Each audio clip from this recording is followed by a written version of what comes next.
The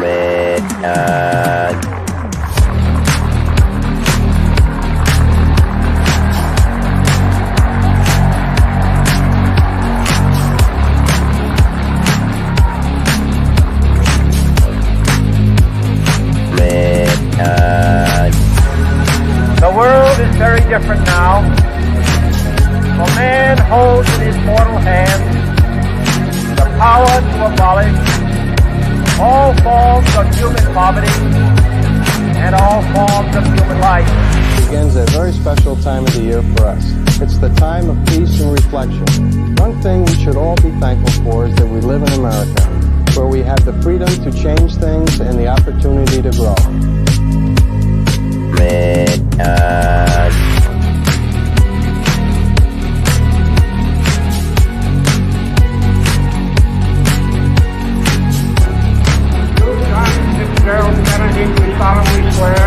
I, John Fitzgerald Kennedy, do solemnly swear That you will faithfully execute the office of President of the United States. that I will faithfully execute the office of President of the United States And will, to the best of your ability, and will, to the best of my ability, preserve, protect, and defend the Constitution of the United States. preserve, protect, and defend the Constitution of the United States. So help you God. So help me God.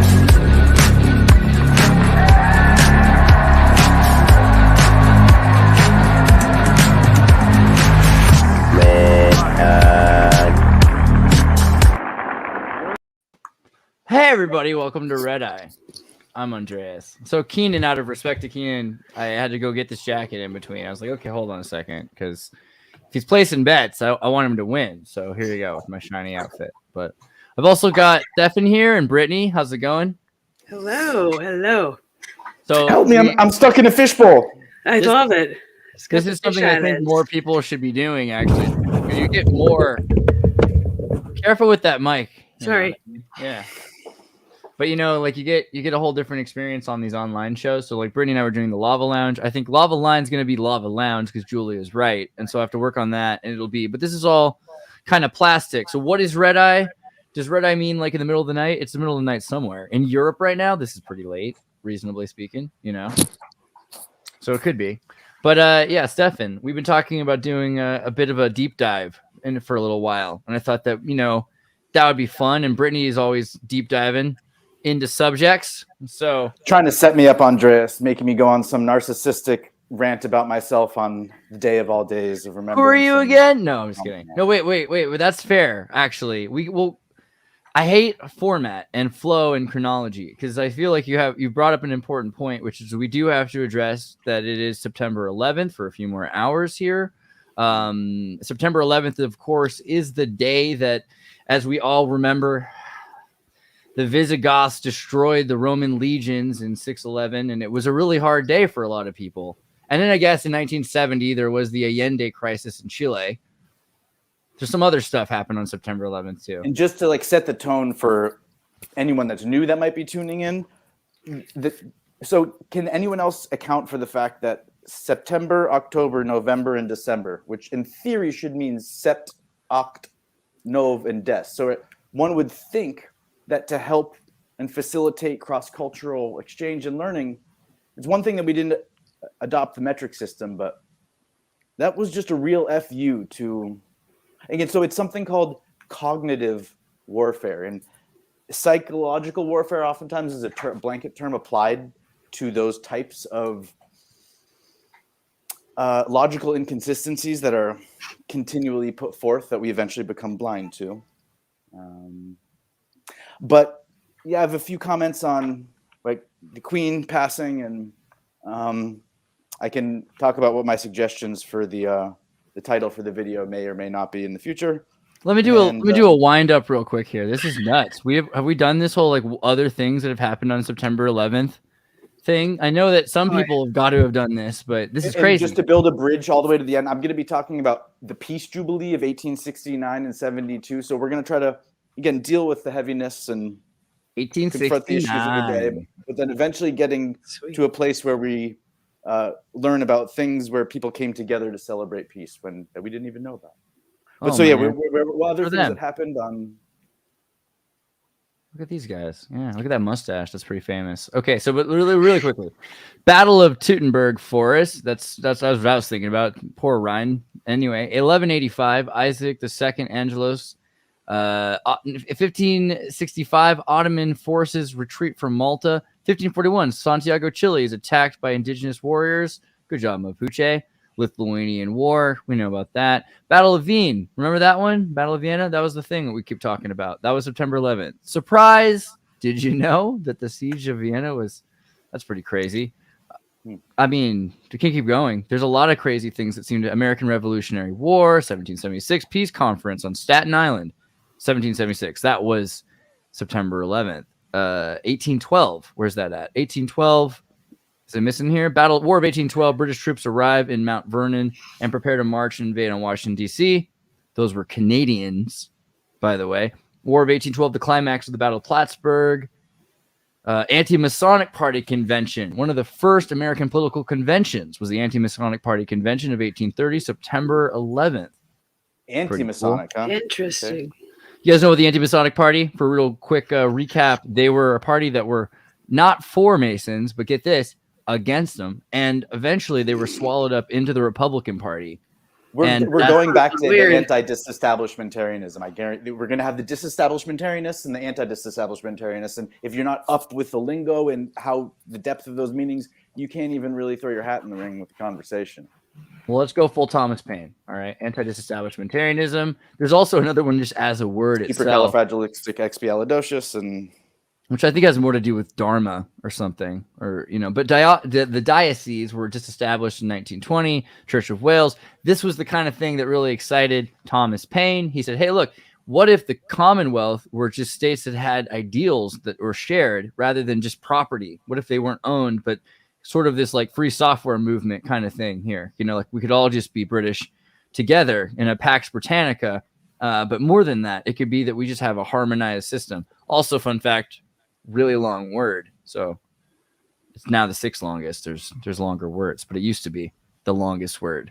No, we've been partitioned. We might not be all individually geofenced, but we've been siloed, I would imagine, for that was long-term betterment. That was part of the thing in the Anti-Mason Party. So the Anti-Mason Party started because the disappearance of William Morgan, who was a former Mason who wrote a tell-all, and he had this looking forehead, and but they killed him, and he disappeared.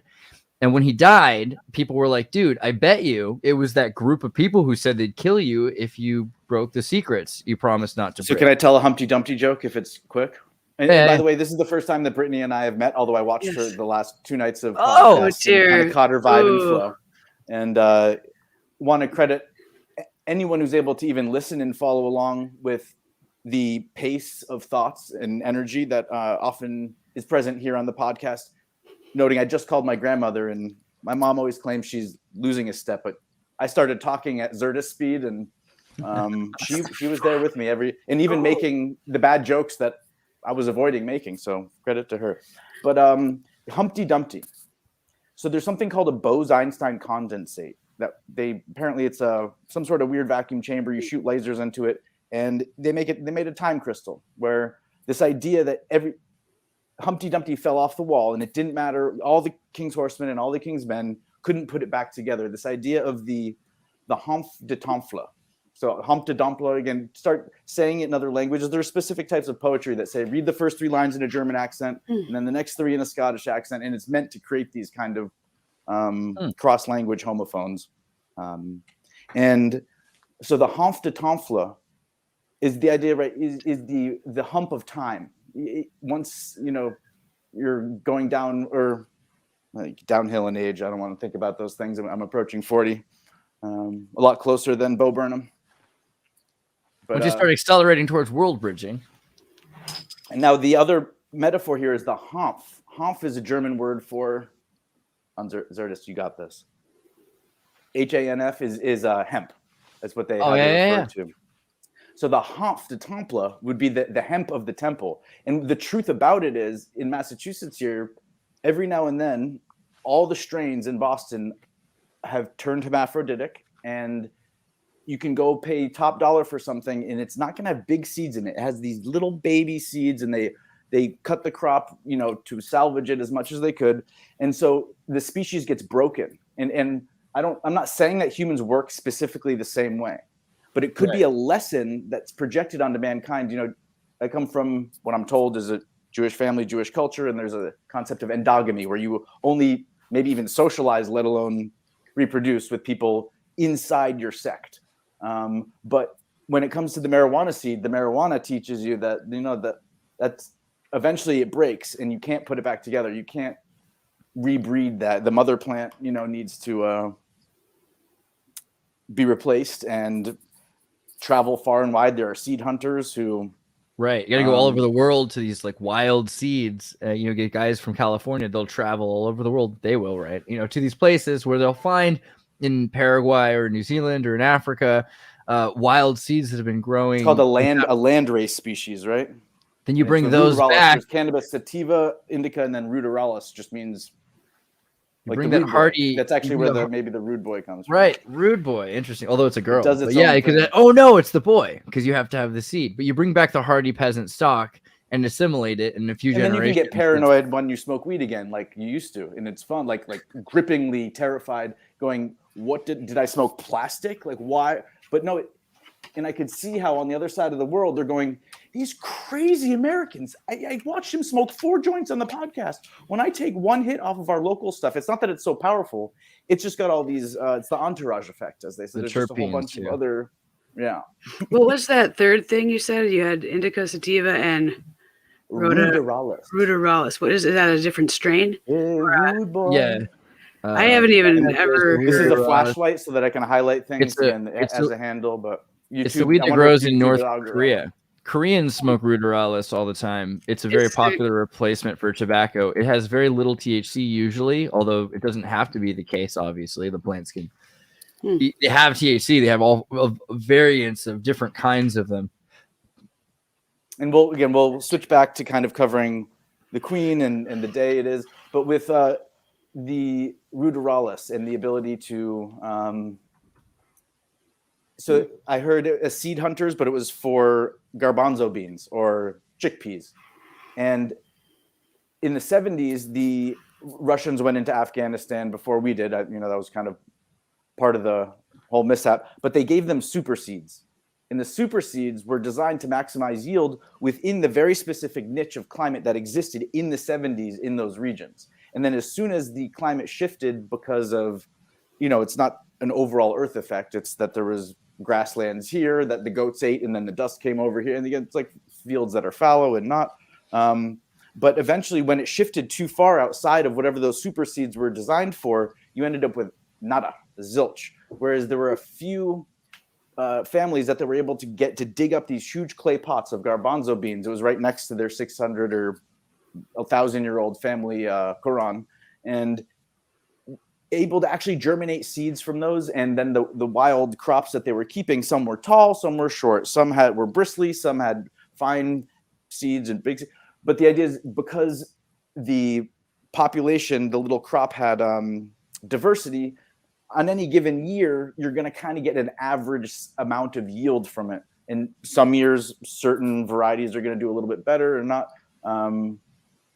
Also, the light certain is plants like cannabis are sexually dimorphic. So yeah, go ahead. Well, I was gonna say it's interesting with light. So you were talking earlier about hermaphroditic cannabis or in general plants, but because of the photofloral period of indica and sativa plants, they go through a phase where you have to give them a certain amount of light or they will freak out. And it's because what if the world's ending, basically, or something crazy? There's a phenomenon in nature that would be just ruining the way a natural cycle would occur.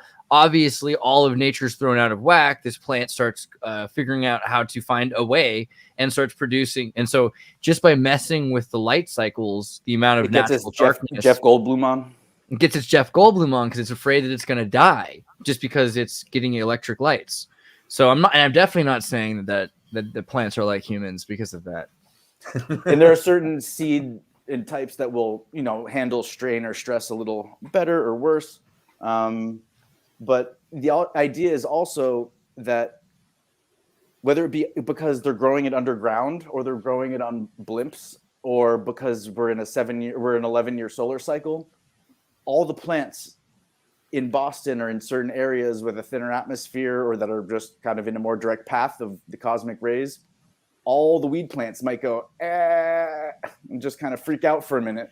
And no matter what anyone does, you know, the people who have these, again, huge facilities full of grow houses, and they think that they're the linchpin of the industry, but when all their seeds go to crop and all their supplier or the people that they were selling to come back not so happy, you know, paying them well for a long time, and there's nothing they can do, they have to go back to the seed vault. And that's where the seed vault guys are going, no, I just grow 10 plants and you're going to pay me $100,000 just for me to come look at your facility, because I'm risking getting your pollen on me and then bringing it home. And again, I have my own, you know, I have a background in the architecture industry, and there is no such thing as a level 5 virus facility.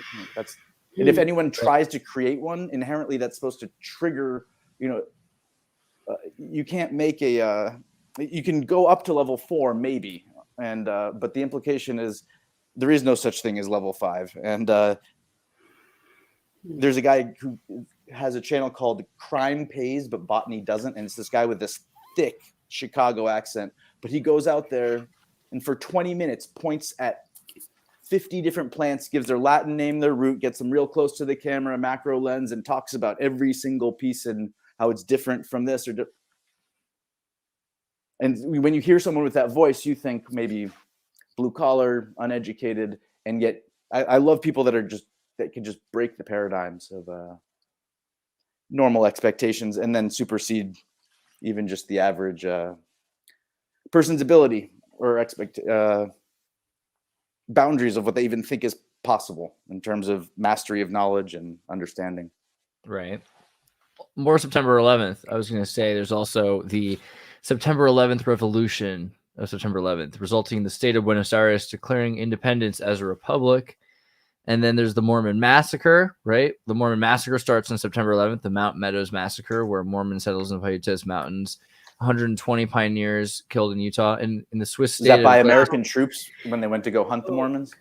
I think that one isn't that the Missouri conflict, or is this series of attacks, mass murder of at least 120 members of the immigrant wagon train was perpetuated by settlers belonging to the Utah Territorial Militia. So you could call the Nauvoo Legion. Everyone was really pissed at them because they were farming and flooding and leveling areas. But when you went up in a balloon, the whole ground was a pictograph for miles and miles. And they grew flowers of this color and had sand. And it was a 1,000-year-old project. And the Mormons came in and were like, water flow. And they also maybe then by flooding certain areas with just kind of fine silt and stuff that would be good to grow on, they've just covered up all the stone ruins and all the footprints. They kind of bleed through eventually on Google Earth. You can see them if there's a dry season, but whether it was on purpose or just because it was in their way. But so again, as if there were timestamps we were doing here, there's just something we're kind of flirting with. We're almost done with the first tangent of just what is 9/11 coincidence-wise, synchronicity-wise. And then I want to take it in the direction of linking actually the 911 call with the Queen's passing. And what other kind of societal 911 calls? What does it mean to understand? Because in America, 911 is calling for emergency services. In other countries, it's something different. 1921, Nahalal, the first Moshav in Palestine, settled as a Zionist plan for creating the Jewish state later to be known as Israel. That's pretty good. Let me just go through the last couple ones before we change timestamp. Pentagon. Construction begins on the Pentagon. 1941. Occupation of Corsica. Napoleon Bonaparte. Interesting. Almost like that Charles Lindbergh one. It's just such a strange year to build something. Also, playing into the 9/11 thing. John Cleese and Faulty Towers. Oh, it looks like you have some towers. Are they broken yet? Oh, no. They're a little tall. They might fall on everything. They look rather faulty to me. They need to come down. And we wouldn't listen. But eventually, that Faulty Towers show came out right when it was being designed and built. And I'm not saying Cleese himself had any knowledge or understanding of it. But. And a crane collapses in Saudi Arabia in 2015, killing 111 people.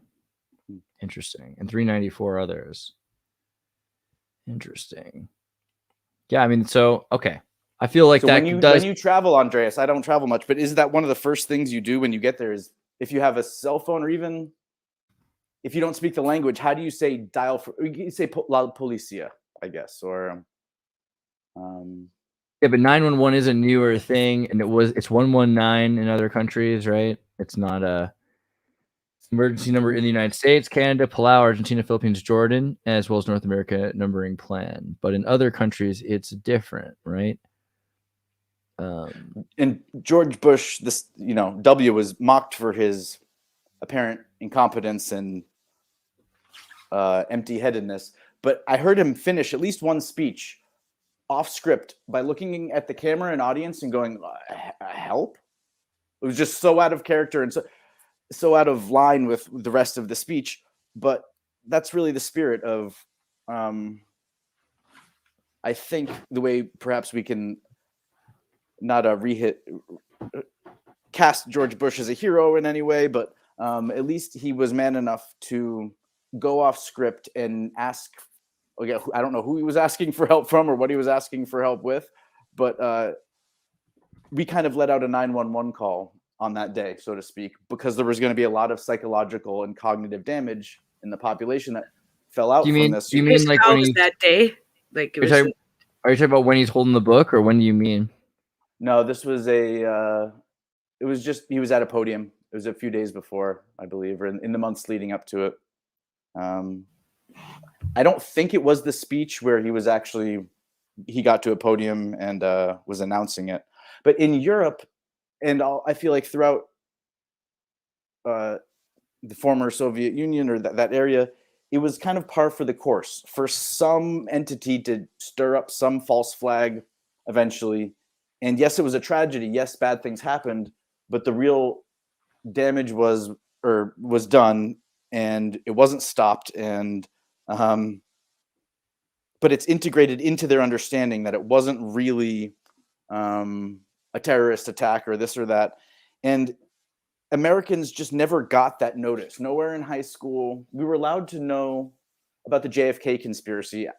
I didn't know that newspapers in the months after 1969 some people were already doubting the veracity of the footage and that sort of thing. And the pandemic was another one of these cultural secrets that usually is hidden from a people to keep them weak. In America, we have access to our own hero's journey, our own revolution story of throwing off the yoke of colonialism and, planting our own flag. And whether or not that's some romanticized version of reality is up for discussion. But the average normie American who really looks down their nose, for me, it's a little crooked, but at anyone who would even, let alone on a day like today, call anything into question about, go watch Fahrenheit 9/11 or Zeitgeist. And that's the thing is the work has been done and done so well that we don't necessarily need to go into the gnat's ass detail of why there's just so many questions. And again, it's not necessarily psychological warfare trying to convince you of something. It's cognitive warfare. It's meant to undermine one's trust in authority and news. And maybe I was in a weaker position as a child when I thought CNN meant Central News Network and it was like the unbiased opinion. And I think it's also just that the narrative, they had a patsy, they had a thing, but it's like one guy, you can break the story apart more and more. You can look at it in different ways. It is what it is. But with a bunch of people, when they're just this kind of random a group of, it could be anybody, and then if it's not one of them, then it changes to another person. These are the suspects, right? It's more plastic and floating, and it doesn't. The maneuvers pulled the 270-degree dive. So in theory, the same way YouTube worked with the Obama administration to put some sort of default messaging where all the channels would go to a government page. Jones talked about this quite a bit. I think that enough people were savvy who are working at YouTube who saw this thing there and going, and then they probably had permission to do some sort of face morph with whoever the incoming administration was. Like Obama probably gave a speech in the same way Michelle Obama gave a speech that was then word for word regurgitated by Mrs. Trump. I get the feeling that, I think Bo Burnham had a lot of angst about this, and maybe even talked about YouTube, you're upside down, you're insides out, and get it? It's like there's too many people that know that there's this the emergency default page for the internet. And similar when I was talking about airplanes, as soon as you let them know that there is an exploit, or you try to build in a backdoor for official purposes, someone else is going to be looking to find access to that same backdoor. Sick. Brittany, you've done so many videos. I Brittany, was gonna, before moving on, I wanted to say CNN has a co-op with the schools. So if you think that it just was, natural, they have like CNN News for Kids. They don't have Fox. So like our schools are, if you watch that, Channel 1 News is through CNN or was through, affiliated with, which is where Anderson Cooper is now. So I think that it wasn't quite a government trust contract, our but schools. CNN was on at all the airports. It was just kind of ubiquitous. And so Okay. they got baseline ratings and advertising dollars because they were on a certain number of sets, but no one was watching most of them. But the same script writers and the same speech is being repeated. You've gotten so many examples, Brittany, of videos of the same speech being told. Oh yeah. Don't worry, be happy. The goal is to get Andreas on the same goal. For the though. media, yeah. We want those government PSA dollars where if he brushes his teeth and uses floss on stream once a week, the Dental Association of America and Uzbekistan, because we broadcast everywhere, is just going to be tithing. Thank you for continuing to. I like the idea. Attract viewership and provide some sort of positive messaging. There's FSC cigarettes kill. So. There was something we put into the title that seemed important. Is the idea of the Global Economic Security and Reformation Act, or GESARA. And there's a GESARA. There's a number of these. There's what is GESARA? Some of these pages are a bit, they have opinions on them. And Nesara is the national version. GESARA is a global debt jubilee. Okay. And so debt leading jubilee. Eventually to the jubilee. Yeah, it's not unprecedented. Debt jubilee. Okay, well, let's read what this wiki article says first so that we have, what they're saying about it. National Economic Security and Recovery Act, Nesara, was a set of proposed economic reforms. Fair warning, it used to be said that you would be killed if you said this information or even knew this information. So, spoiler alert, you can tune into the next timestamp if you don't want to know the unknowable. But please, Andreas, proceed. Indeed, the precious has become, the prudency of classification goes away, I'm pretty sure. The United States suggested during the 1990s by Harvey Francis Bernard claimed that the proposals, which include replacing the income tax with a national sales tax, abolishing compound interest on secured loans, and returning to a bimetallic currency, would result in 0% inflation and a more stable economy. The proposals were never introduced before Congress. Nesara has since become better known as a subject of cult-like conspiracy. Yeah, so they've got a whole explanation about it here. But let me see if I can find I was using the word interregnum, which is not a word I was taught growing up, but it means the period in between rulership. And usually in America, peaceful transfer of power. But let's just point out that this is not... System, This is not hospitalier, this is not fake. And here's like an example of petitions.obamawhitehouse.archive.gov that were, and they had more than the goal of signed signatures to even get this on the table. Announce and implement the National Economic Security and Reformation Act, Nesara. Nesara implements the following changes and others: zero out all credit cards, mortgages, and other bank debt. Very Fight Club. So if you knew when this was happening, you could go buy 10 houses and then next week just be absolved of all your debt. I mean, so in 2013, even though there were efforts to make this happen. So, I mean, this isn't that far out. It's not like a crazy idea or something. It was seen as a punishment on the United States. That if it was ever enacted, especially GESARA, not just Nesara, by because in theory, the UN could come in and look at our economic situation and say, look, this is the only way to do it.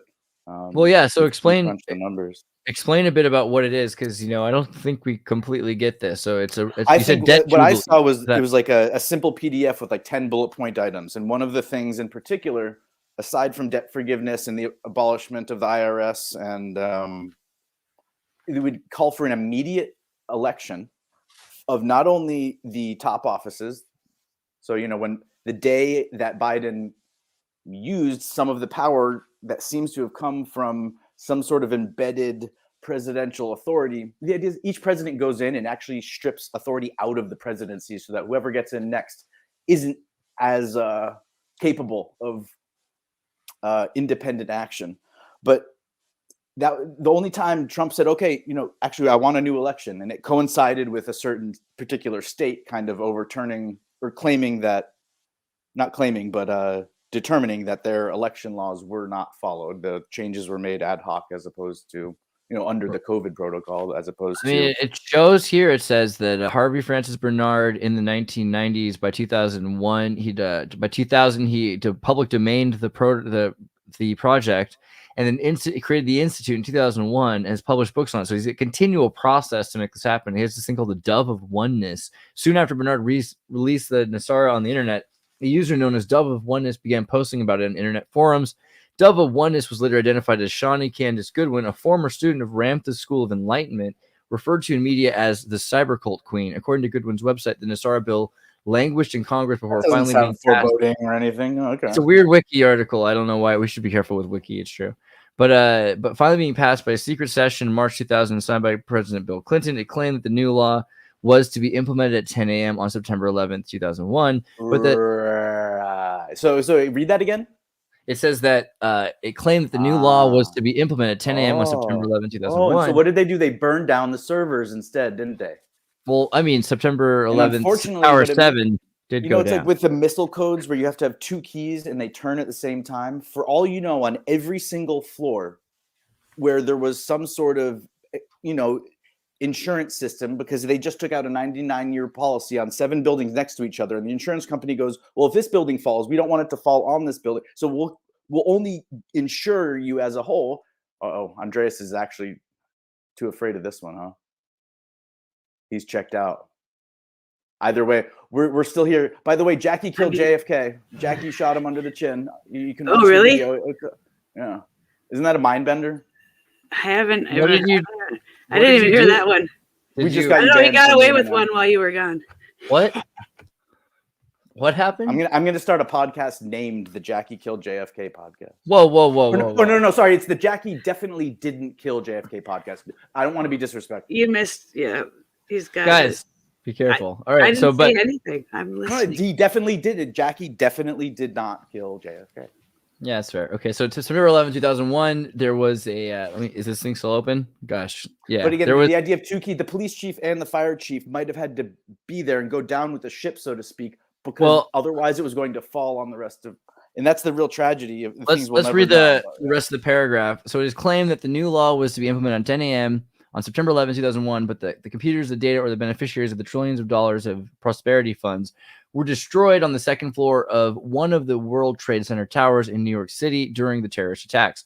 Supposedly, an earlier gag order issued by the Supreme Court had prohibited any official or private source from discussing it under penalty of death. Goodwin referred to, quote, white knights, most of them high-ranking military officials who have since been struggling to have the law implemented despite opposition by President George W. Bush. Goodwin allegedly believes and purports that Bush orchestrated the September 11th attacks in the Iraq War, allegedly, everybody, as distractions from Nesara. Goodwin's description of Nesara goes far beyond Bernard's proposal by canceling all personal debts and abolishing the Internal Revenue Service, declaring world peace, and requiring new presidential and congressional elections. Goodwin often claims that the Bush officials all the federal positions you're all up for on the chopping block. Goodwin often claims the Bush officials were attempting to hack into and bring down her website to prevent her from publicizing Next the month, law. Andreas is going to be there with a gavel, being like, Right. yo, represent. Goodwin began commenting on Nesara in connection with Omega Trust, a fraudulent investment scheme whose creator Clyde Hood was on trial at the time. According to Goodwin, I remember Omega Trust. Omega Trust investors would receive their returns after Nesara was announced. Goodwin repeatedly predicted that Nesara announcement would occur in the very near future. Although Omega meaning final, the final time you trust is that you never trust again, huh? And for Americans, It was a fall from grace. It was Smeagol going, Master would never hurt Smeagol. Master loves Smeagol. And we never lie to Smeagol. Yes. Yeah, sorry. Yeah. My parents, when I grew up, were rebels. But is that what Nesara and Gesara was supposed to be? I thought, okay, so Gesara and Nesara, it looked like it was going to be for these smiling folks. I thought it was supposed to be forgiveness of my credit card debts. No, it wasn't Fight Club. Well, It the was idea of being a favored nation status and getting priority access to banking resources or rates or medicines. Trump was out there going, well, what line do we have to cross until we're considered favored nations? And it's certainly not fair if everyone else's debt gets forgiven, but the Americans don't. But then again, I think it's called comeuppance, or no? Let's do due diligence and pull up Facebook's favorite leadstories.com hoax alert website that says no evidence of economic reforms known as Nesara were secretly approved by Congress and Bill Clinton. Proof missing. So please don't crash my car for me. All right. But yeah, so there's that. The idea, though, is still out there. People want to do this. It seems to me, though, that it's aimed at forgiving Visa and Wookiee Corp and Enron. Is this an Enron aimed forgiveness? We dumped a bunch of right before 2008. We dumped a bunch of terrible packages that were certified by our own Loans and Poor, whatever the agencies are that were rating them AAA still, and Citibank offloaded all this capital to Singapore, and then it was a type of economic warfare. It wasn't cognitive but on one hand, the rest of the world is going, well, please don't inflate your way out of your debt because our currencies are pegged to yours. So again, I'm not claiming to have any extremist position or know what's right or wrong. There's something called, so if I said termite terraces, what cartoon? Any idea? Termite terraces. Wacko and Dot, Warner Brothers. We're the Animaniacs. And you go, why did I grow up this way? So I didn't watch Mickey Mouse. You gave me the freaking Animaniacs. So my gestures were just as exaggerated as Wacko's. And but so I do not remember the termite terrace episode. What happens in the termite terrace episode? Thermite terrorists or no termite terrorists. And the pancake and Wacko at one point is sitting alone on a bench with Dot at the end of an episode, and he turns to her and goes, "Well, here, I'm trying this one on for size. Magalicious. What do you think about it?" And I had to listen to it 10 times. I'm not an audio expert, but the idea that Trump wasn't behind the scenes of this show or someone in some political campaign, because Make America Great is not unique to his campaign, but it's predictive programming or Easter eggs that are there to find if you. In the late 40s, all of Disney's cartoons got turned into extreme political commentary, and almost where it looks like someone had appropriated the trademarks of all of Porky Pig and Mickey Mouse and was making them look like they were making inappropriate commentary on a very large scale, and it was being distributed. I've seen that for sure. I feel like the Looney Tunes, you have to be watching it now as you're older to see all the sexual innuendos and fights they're having and cursing at each other while there's a lot of noise playing, so you can't hear what they're saying at each other. I pointed out the old Pink Panther cartoon episode called Pink Eye, and it was about the Lusitania that had some famous singer who went out and they were something mixed up with the broadcast and they got stranded or sunk. And it was just a 5-minute, almost, I don't even know if there was much dialogue, but it was a way to not correct the record, but to present a slightly ridiculous and not even meant to be comedic, but this isn't the official story. And America's a free place where you can publish something where the cartoon characters clearly represent political figures or this or that. And in theory, you can walk out the door and say F the president, and they don't report you to some agency that comes and picks you up the next day. Although we'll see how long that lasts. I mean, usually because they pay them to do that. I feel like a lot of like the George Bush roast by what's his name? Dana Carvey. No, the guy like Jon Stewart and the other one. Colbert? Yeah, Colbert. When Colbert roasted, hold on. Well, you have poutine and cold beer. Colbert. Yeah. So, if you're in a certain part of the country and there's an accent and you're at a stadium, you're gonna hear Colbert. Anyone need Colbert? Colbert. The president roast, and he was just like, the president can look at a glass like it was half full, or at least, you know, maybe a quarter full, a third full. There's something in there, but I wouldn't drink it. It's pretty dirty. You know, something like you made a bunch of fun little jokes. I was like, oh man, how crazy it is. This guy made funny jokes about the president at the White House, where he was paid to make jokes about the president so that people would be okay with the president. The same year that you have shows like That's My Bush, you know, which is like a full sitcom about George Bush, which one of the greatest sitcoms ever made, probably like the pinnacle sitcom of sitcoms, really, was That's My Bush, where he lives in the White House, but it's a suburban house, and he's got his, you know, George Bush's neighbor. Hey, George, it's your favorite neighbor. And there's a lady who works in the White House, and she's always cleaning. And Karl Rove is always, you know, hanging. He likes Princess, and he just wants people to love him back. And it's not realistic, though. There's no equivalent of Hunter to test the cocaine before George snorts it. I mean, because that's, I think his neighbor obviously in place. His neighbor in the Ascot he pulled that off sometimes, but that's what I don't know. Said. Yeah, that's true. And then they couldn't use his daughters, so they created Princess, which was like an amalgamation of the daughters, I guess. But then she works with them. I thought there was a subject right before this, and Andreas moved on. And I want to just commend Brittany for, again, you've probably known him for, especially personally, much longer than I have, and understanding that he's not trying to be subversive or annoy you, but that's kind of what the audience expects, is this pace of information delivery, so that everyone's kind of waiting with fingertips ready and waiting for us to say something that sounds borderline true to begin their own deep dive. And yeah, I thought it's about time for a new timestamp at 41 minutes and 32 seconds. Oh boy, are we already that far into this? My goodness. I think we're talking about National Peace Jubilee. You know what I mean? Yes, and the Earth Shot. So Boston is welcoming Prince Harry to do something called the Earth Shot. In the 60s, late 60s, we did the Moon Shot. And I talked to my grandmother earlier today, and she made the comment. She goes, is that going to hurt? Or are we going to feel it from Florida, she said, if you have the Earth Shot in Boston? What is the Earth Shot? What is this?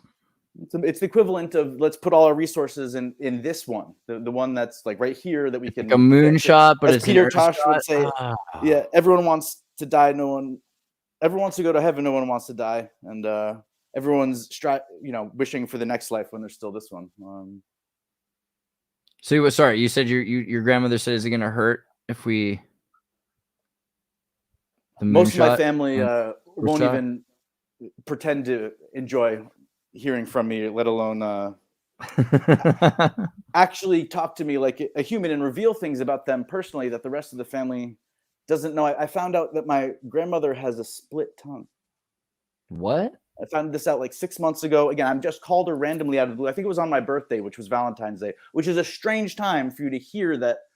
Again, back in the day, it's like, oh, you think a tongue piercing is badass. Children, you don't know the half of the tricks that they had back in the day. So does she genetically have a split tongue? I think she probably was there a gypsy involved to say one thing. There is cleft palate that does run in my family. No, I think that if you lie, eventually the nun or the local, they cut your tongue in half and you learn to stop fucking lying.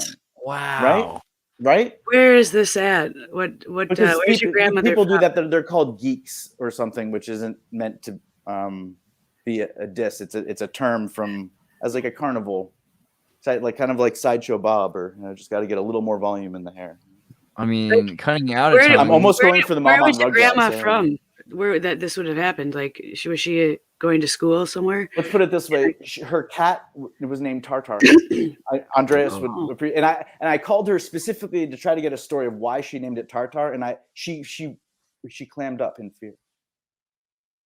Isn't that interesting? And only in the last year, with news about Ukraine, did on both sides of my family, I found out that there's heritage back there, and the sibling, the cousins have been asking for a long time for anything other than, oh, this is a photo of so-and-so.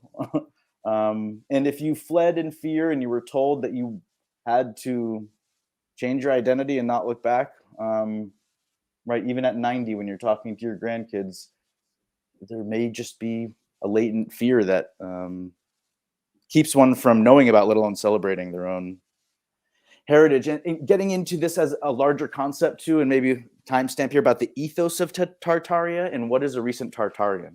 And so I was trying to explain to her what my grandmother, that I was going on this recent Tartarian podcast and saying that it's almost like the 13th family. It's the it's the lost boy culture, where there was a great civilization. They got dwindled down and marginalized and eventually kind of disappeared from conscious awareness. And so knowing that that happens to some people, if you ever find yourself lost, or feeling disenfranchised, it's something that all the people that had been told that they had a disease that got written out of the DSM, whatever, Asperger's was kind of specifically developed as a term that was medicinalized or institutionalized, in the sense that 90% of the people labeled with that were amongst the first to go when Germany was shutting down its hospitals because their food supply was being cut off. Similar to the way in New Orleans, when a lot of protocol X is when you're leaving, there's a syringe of something to make sure that no one's left in sufferation unattended to.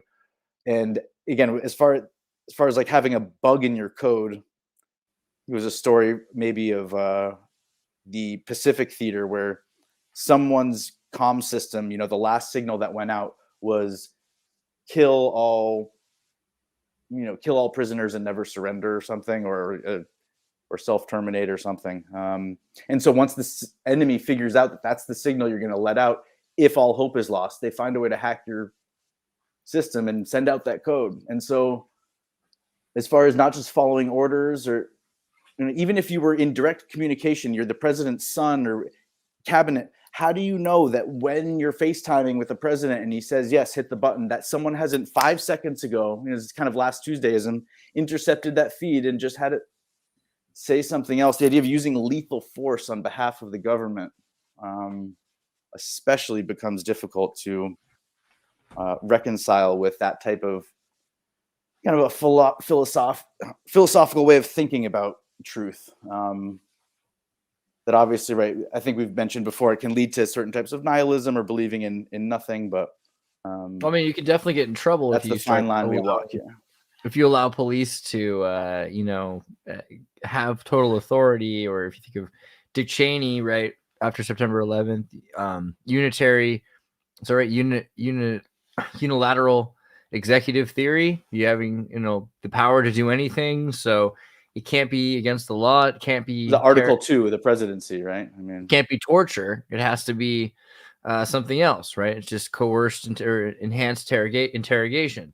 So we get in that point where the system's hacked because at any moment there can be a justification to pull a trigger, and that trigger is a person now. So that's also which is why you can't put microchips in guns. Even Adam Savage won't make a prop gun for a set that fires that way, because it creates a break in the accountability chain, so to speak. And someone could say, the gun was in my purse and an RF signal from that truck bounced off of this, and I don't know, it went off when it hit somebody. Right. So even these fingerprint codes and lockers that they're trying to add technology to the firearm, it's almost like in the epic Hitler rant that was redubbed, it's a fucking paper tube with tobacco in it. It's an invention as old as time. How could you F this up? And by the way, I'm still not sure if we're supposed to shy away from swearing or not. Sunday night, maybe. You're always supposed to shy away if you can. You've got a whole week to build I think up you get away with a few. I don't know what it's so, it's interesting how convoluted that means it is. And it is what it is. I think it's necessary to swear or curse. And if you're ever going to go on like Lex Friedman's podcast, or Sam Tripoli, probably don't give an F, but it's good to be able to couch your speech so that if you are ever called upon, you have a track record of not absentmindedly including certain words as part of the general thing is using English is the most common language, so I speak it more often than Spanish, and using English without curse words is also more broadly acceptable in this accent, so I do it to be heard by as many people as possible. And every time you make a little, or I make a little change, or make a nuance to myself, that means less and less people can watch that usually. Well, usually I feel like it's obligatory. You mention at least once in a podcast something about dolphins getting jerked off by women, right? And again, same with the Mandela effect. Instead of just leaving it there, your complaint was, no, we need to advance the dialogue here. So I was talking about Jean-Jacques Lucot, who had engravings of kind of technology and architecture, and then also had pornographic work, and got himself censored on purpose for that stuff so that he wouldn't get in trouble for the technology, and in theory it would get kind of preserved as part of maybe the Minority Report or something. Go ahead. Kind of like Aleister Crowley. I mean, Crowley didn't really think of himself as Lucifer. He just knew people hated Lucifer, and he's like, well, this is a good way to ignore a big chunk of the population. If you want to be guaranteed that these people will not bother you, tell them you're the worst monster in their belief. It's another kind of hack, a social hack. So, well, how would you keep Russell Brand from coming to Massachusetts and sleeping with all the young women here? In Massachusetts, it's actually not attempted homicide or assault. It's not illegal to have HIV and have an encounter with someone and not disclose it. Whereas other places that would potentially be a capital offense. Make clean speech normal again. Yeah, I think that's fair. I think the idea that society it's like pissing all over your food so no one else eats it. Or sorry, yeah, anyway. That would be a bad. Does Russell Brand have HIV or? No, he was just known for being able to walk into anyone's bedroom. Okay. Yeah, he used to do a lot of sex, drugs, and rock and roll before the and it was Kundalini handler. You know, yeah. There was a character who was his handler, Jonah Hill, and they introduced the term mindfuck in that one. Again, pardon my French, but as far as what is cognitive warfare, yeah, it's not just trying to convince you that your values have been upended or are outmoded or should be reevaluated. No, it's again, 4 + 9 = 20 bunk. It's like, what? And then everyone repeats that. And then, so then the more obvious things disappear, like Cove Fefe. How did you spell that again? COVFE. Oh, what else starts with COV? Oh, and yeah, so and what does Fefe mean in kind of Cockney slang? It means poo-poo. And he said, what was the text? It was, despite the constant negative coverage in the media, Cove Fefe. In other words, he's saying, heads up, there's gonna be some COVIDians out there pushing their modern modified RNA, and as he said, I got my shot. Not me, but he's always got a picture of him with Kundalini handler now. I've noticed that. I don't know. I mean, good for him because Kundalini yoga is great, but that's going to be 50% of Andreas's role within the firm that we're creating, either InQ-Tube or wearing a turban. Cool. Well, you're the spiritual guiding force and everything from the feng shui in the office. And again, you may be doing a lot of, because of your knowledge of so many people with unique skill sets. And the right weather, I'll wear a turban. I mean, so you could give most really rich people control over 100 programmers, and they couldn't get them to make Tetris because you don't know what kind of a sketch. You need to be able to speak their language enough to communicate with them about it without being a master of it. And Tetris had to be made by a communist, though. It's such a brutalist Soviet game. What happens at the end when you win is the Kremlin. There is no end, is there?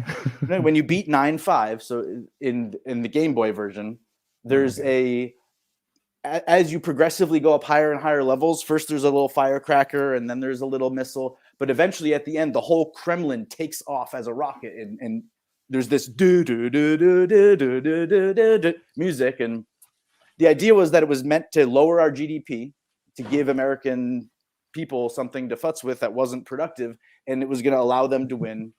I mean, again, these blatantly right out in the obvious open things like Gesara and Nesara that just somehow I'm sitting here going, Bueller? Anybody? Bueller? I wonder if the Soviet Union, the Soviet Union, they definitely had lost the computer race by that point. They realized they were stuck making copies of our equipment, our IBMs at that point. So, I mean, I wouldn't be surprised. Tetris between the pyramids and transistors. They weren't just sending orders and troop movements. So they were playing words with friends, you know.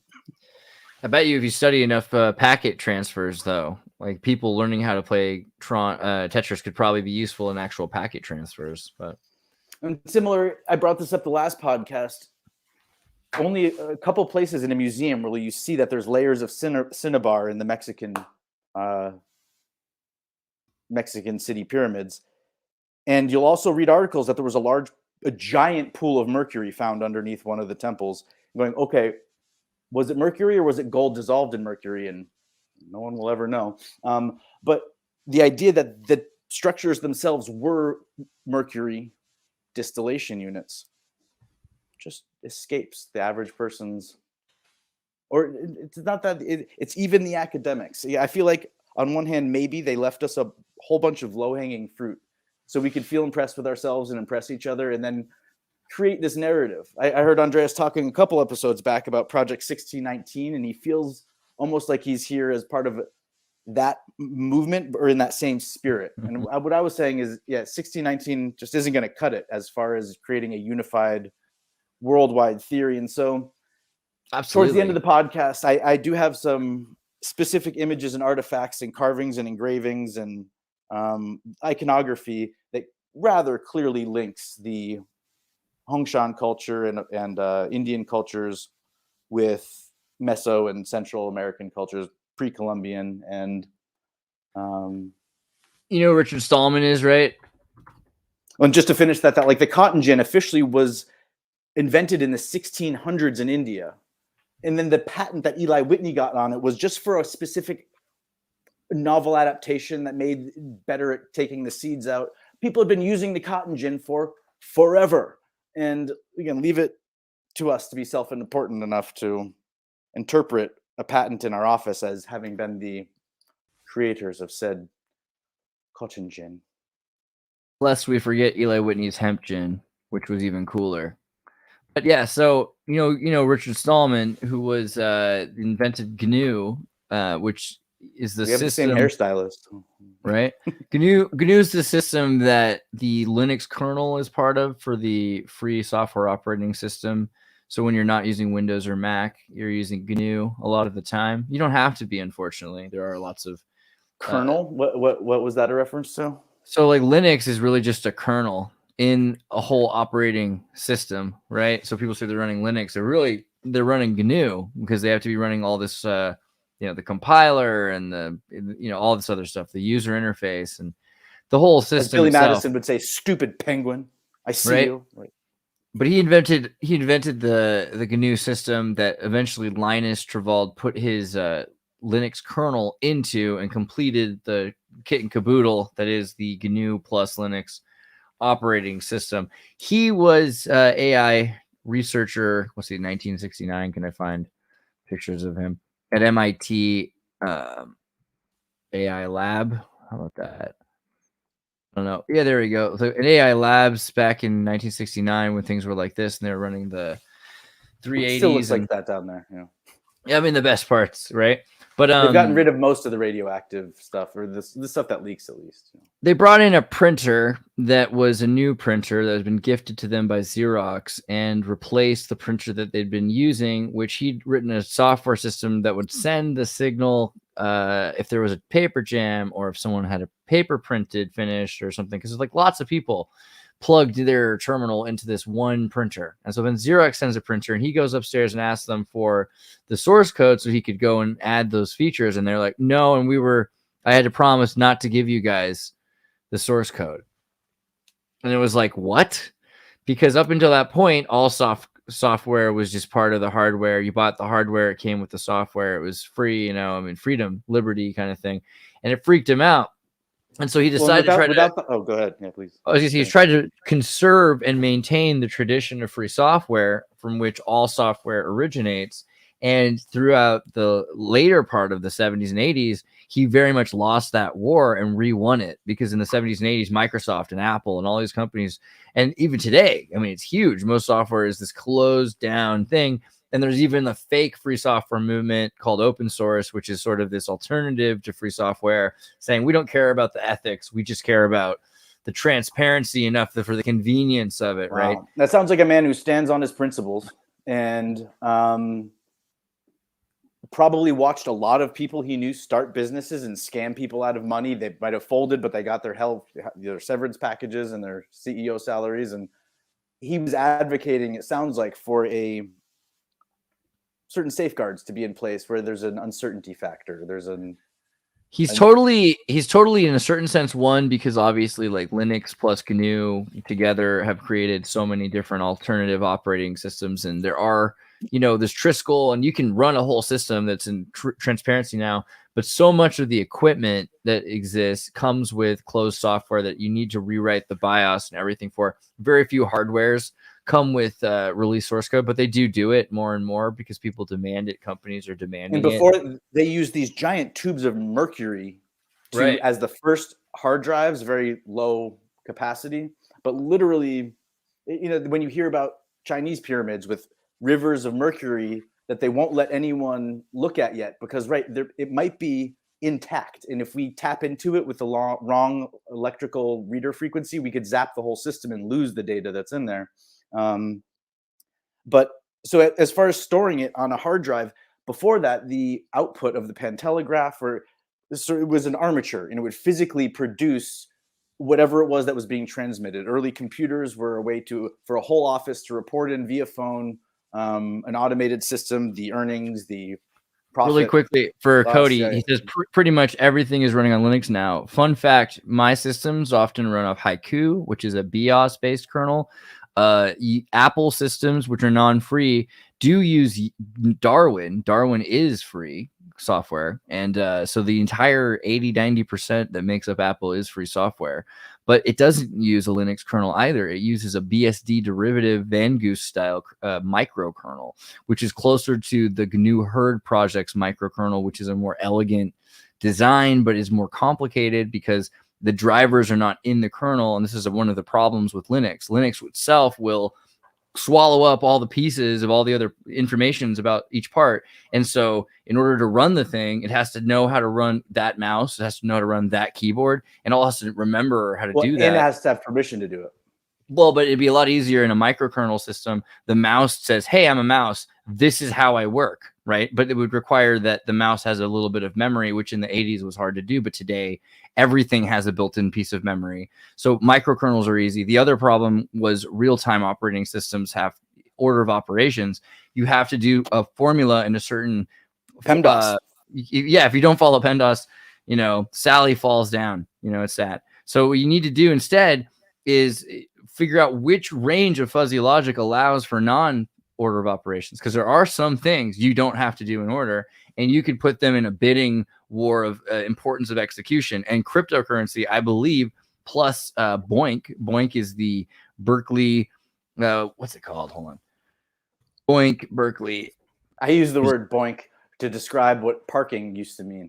Right. You can beef on the internet, you can pork on the internet, but you can't chicken on the internet. And but bosh, isn't bosh a British term for just totally fudging? You can bosh, but you can't put the kibosh, or you can put the kibosh on the bosh. I don't know. Anyway, Boink, computer science. Chris Bosh.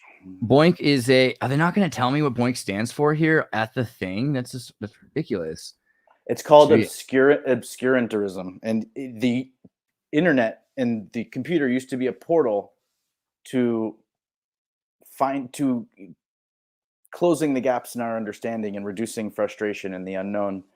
And even with the information posted out there, Berkeley Open Infrastructure for Network Computing. Yes.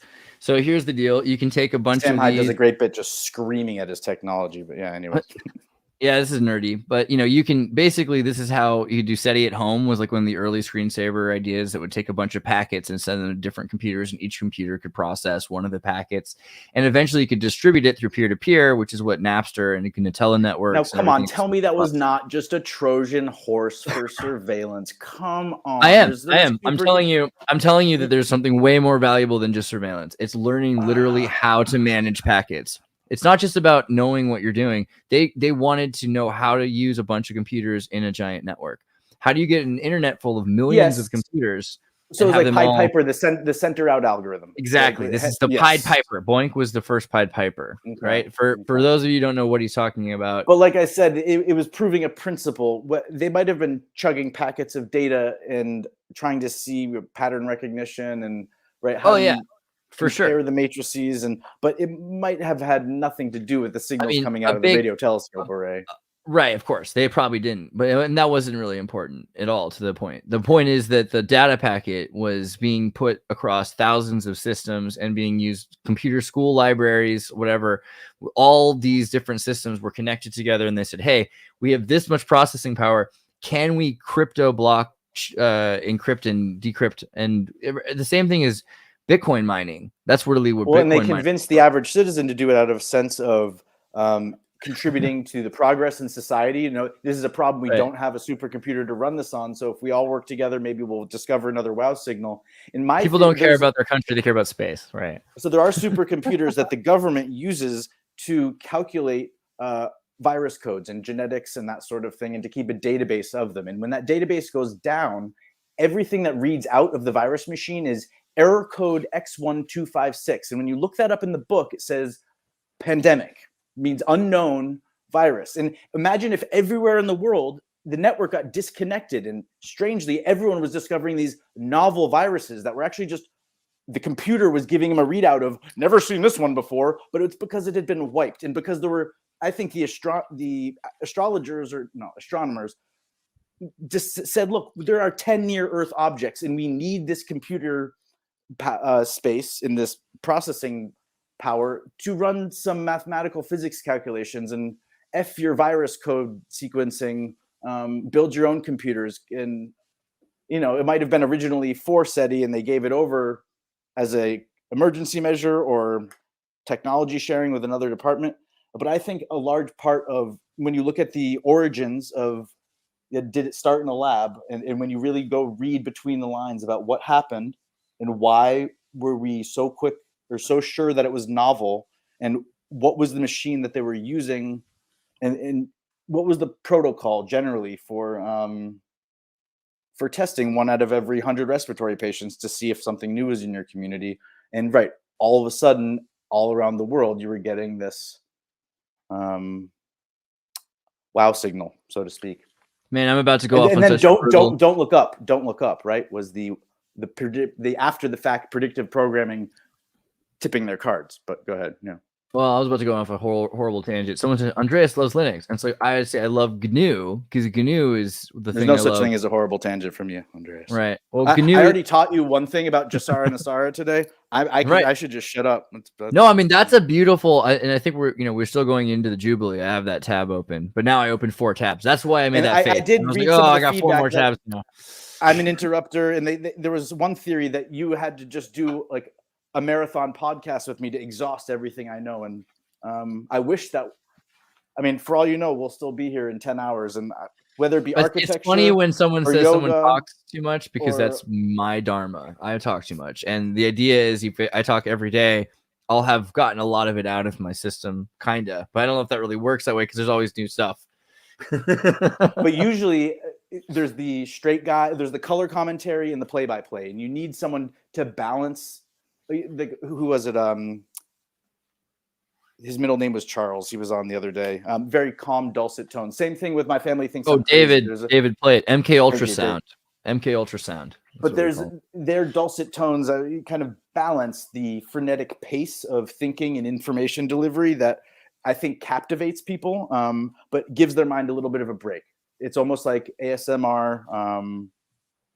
It's like interval training. Instead of just doing the high impact training, you do some low impact cardio too. And I mean, like right now you could be watching a football game. So I feel like we're doing all right. You know what I mean? Like we're talking about stuff, and we've brought up some pretty important ideas about September 11th, all sorts of things that have happened since the Fomenko times to now. And then also now we're about to do a silly thing about, and we talked about the ethos of the Tartarian brotherhood, so to speak. Again, I'm sure that the people that actually tie their cultural heritage back to the very specific people that were the Tartars, whose empire and people were marginalized and written out of but as far as how is it being appropriated into this context, or why do you feel like you have a certain kind of creative license to play with the concept, and what is the concept? It's one of the Lost Boys in welcoming, being skeptical. But that's why I got on the whole dang and the whole Linux thing, family, and the whole GNU thing started because of this. So Richard Solomon's personal site, I was going to bring up that he's an interesting guy because so many people think that he's, hardcore leftist or something like that, or a chauvinist, because he said that he doesn't use they for transgendered persons, not because he doesn't respect transgender persons, it's because he does respect grammar. He would rather say pers or person or something like that, but just not use plural, because plural is a whole other thing. He's just, and that really confused that's people. meant to make you make the same exact expression he's making there. It's that rising hand and going, hey. No, but like he literally means it. I talked to him today. Trust me, this guy really when is. It's no more or less true than anything else one would say. He's very earnest, and he's perhaps a bit autistic, he said himself. I mean, I think he is a really earnest guy. There's the only way he could possibly be that obsessed with free software versus open source not being good enough. That free software. Well, and this is I drop bits. I'm going to keep saying this until everyone understands it right. Spectrum means everything, like the grayscale spectrum is from blackest black to whitest white. So if there's an autism spectrum, and it goes from the ability to be an expert at obscure things to low functioning. If you're not on the scale at all, you can be, even if you're all the way at the end of 0 autism, to say I'm not on the spectrum means nothing. It's one of these ridiculous statements that perpetuates a sense of perfectly normal. Thank you. Right. And here's him holding a Slytherin or whatever. She, saying she's on the spectrum as though it's a label. And when you tell kids there's a name for what you have and there's something wrong with you, it burrows deep into that psyche, man. And I'm just lucky I've never listened to what authority figures said. Because he's from Boston, I felt like it was too good not to do like an autist Bostonian accent joke, but no, he really is. And he brought up this. He's an artist, he's an artist. He's an artist, anyway. Here's him in Croatian. He's in say that to me, don't let anyone ever let you forget you're an artist. Right. It was after I laid out a bunch of crystals or something. And ever since kindergarten, when you hit your head that way, you've been an artist. I love you for it. An auteur used to mean like a master of their craft. But so there's him in full Croatian garb because he was part of the folk dancing club in MIT AI lab, or the MIT school, and he's doing a social hack here. He's with the robot, holding the robot arm, doing a dance with the robot in '69. So he kind of like started that kind of movement. And then the reason where's the thing I was going to show you? The reason I brought it up was because he got in trouble recently, and then for saying that they're saying he was a racist. He's like, I'm not a racist. I think the definition of racism the ACLU has been applying, which said that it was had to do with white and color and things like that were a problem. So he rewrote this. I don't want to misquote him. The former definitions was itself racist because it made the identities of perpetuators and victims part of the definition that violated the super principle that principles must apply to everyone and logic alike. Outside of any principle. So that's all it is. Well, he says principles, logic's part of that. Columbus, Ohio is known for being a cross section of America. It's a test bed for retail concept, restaurant concepts, because you get a little bit of everything. And when I was there, I guess it was third year in college after I transferred from Rochester, but took a class led by a woman with darker skin who had her hair up in a wrap. And she had a classroom full, I think it was all white kids.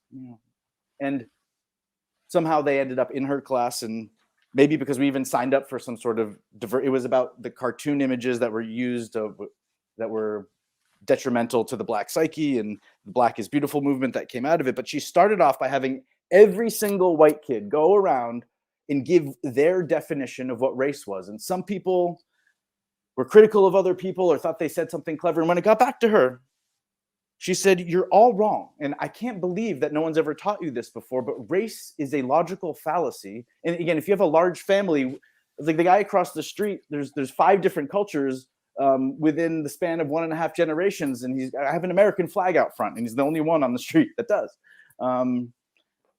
And it's like, we don't fit into your boxes, so to speak.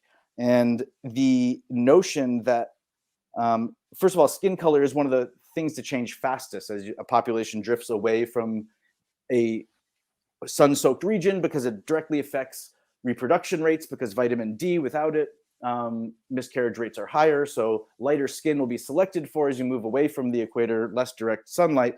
And within 50,000 years, in theory, a population could go from totally dark to totally white. But then you see like the Siamese short hair where, was I cutting in and out?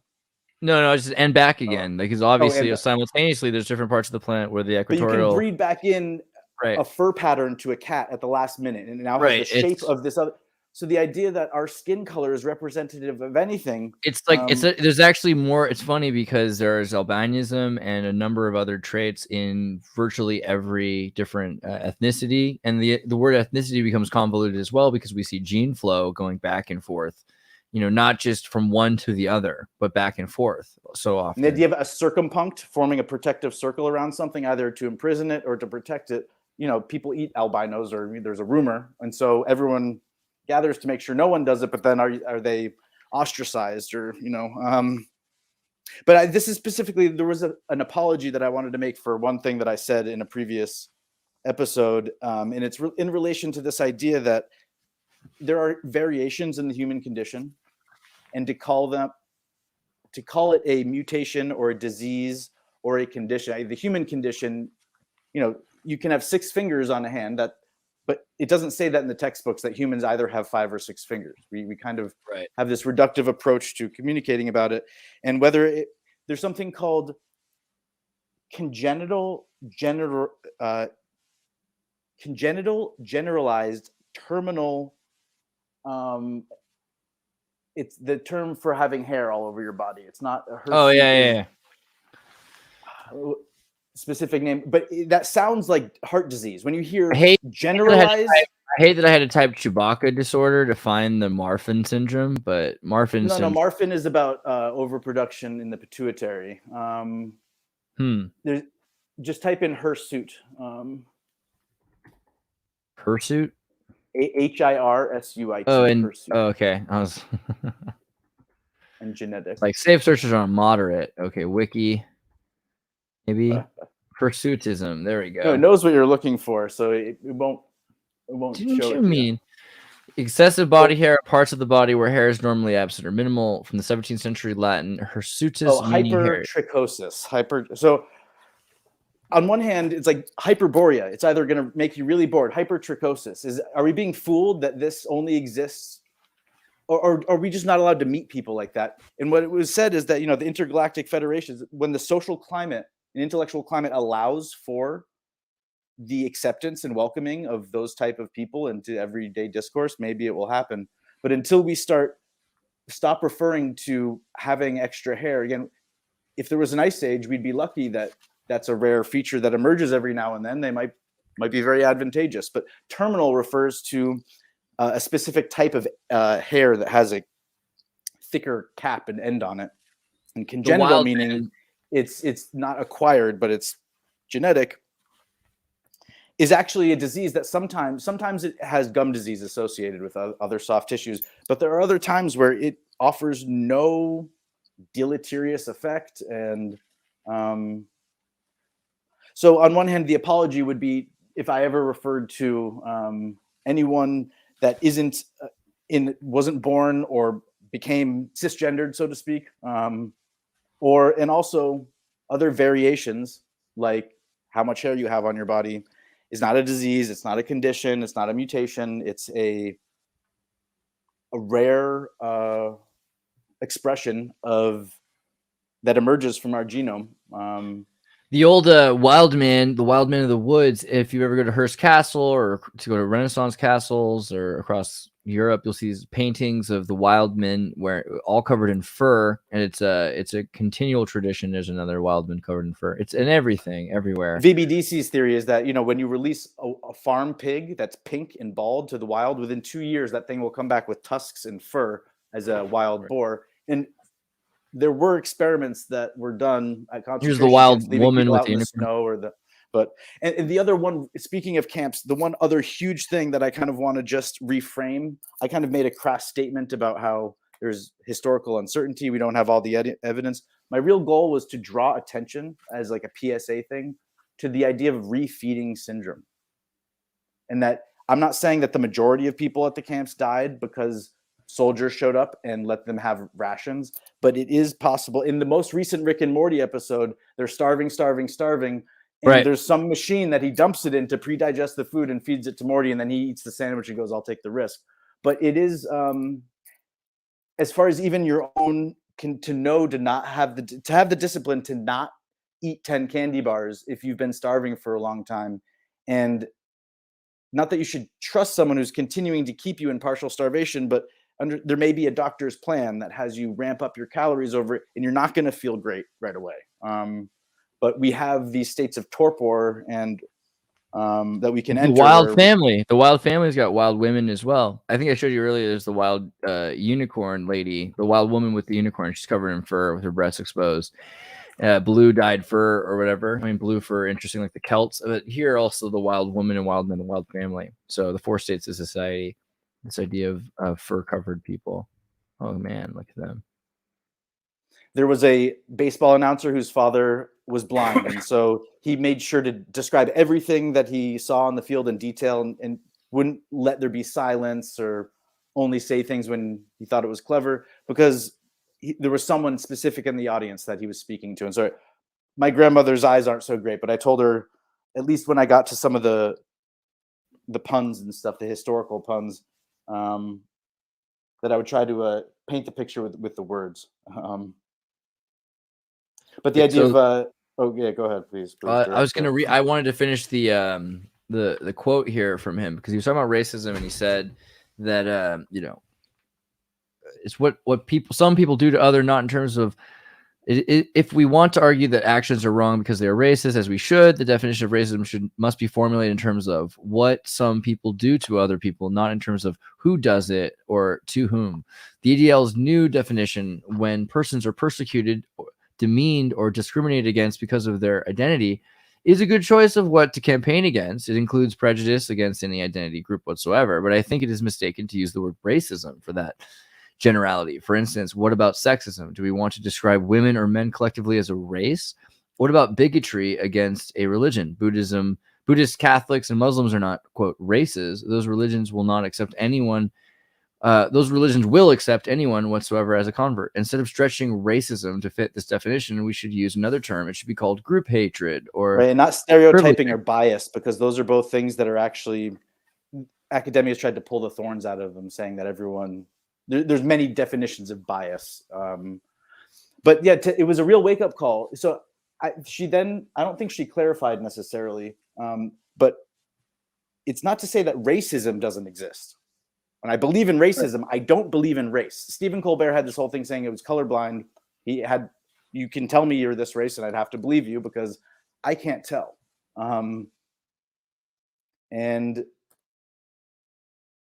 I don't know, yeah, just from a philosophical position, trying to expand our minds to, I actually had to explain to her that Stephen Colbert, she thought he was a terrible comedian. I'm going, no, he's doing a bit where he's saying something that the Republicans would say in the most exaggerated way to try it on for size, to show you how ridiculous it sounds when you say it that way, to some extent. And suddenly she was like, oh, now I get it. And right, without understanding who Papa Bear O'Reilly is and why someone would pay homage to the guy who was known for saying, like, you know how I'm right is because I'm arguing louder than you. And that was pretty much the state of intellectual discourse for some time in our country, and now it just doesn't exist. But was I gonna do a rant? I was gonna do a rant on Linux. That's right. So Linux is like only one kernel, guys. There's GNU, and so the whole system was Unix. There's a whole bunch of different Unix kernels. There's Santa Cruz had the military ships and the McDonald's computers running off their Santa Cruz operations SCO kernel. And Berkeley, they built their own university kernel that was ripped off of the AT&T kernel the military had asked them to develop. And so there's like 6 or 4 different companies that were working on this idea. And then eventually there's also like BIOS, BIOS wiki was another operating system that was on its own back in the day. And so if you had any of these other systems, growing up, then there's Amiga, right? Amiga OS was the one I liked the most. And that was, are these kind of precursors to the Wayback Machine? No. These were just, instead of Windows, if you had a Mac, or, people are like, oh, I don't have Windows, I have a Mac. Well, there's other people saying other things. They're like, I don't have Windows or a Mac, I have Amiga. I'm nearly illiterate when it comes to the difference between these types of things. What it seems to me like is there's kind of and by the way, like Lisp, I don't know if half the YouTubers out there started their channels as a speech pathology experiment so they could hear themselves and attempt to, again, the same way a lisp in saying certain consonants or sounds a different way, that is not a speech impediment. That is regional dialectical choice and version. The same way, people's differences should be respected along those lines, I guess. Just cycling back to positivity, perhaps.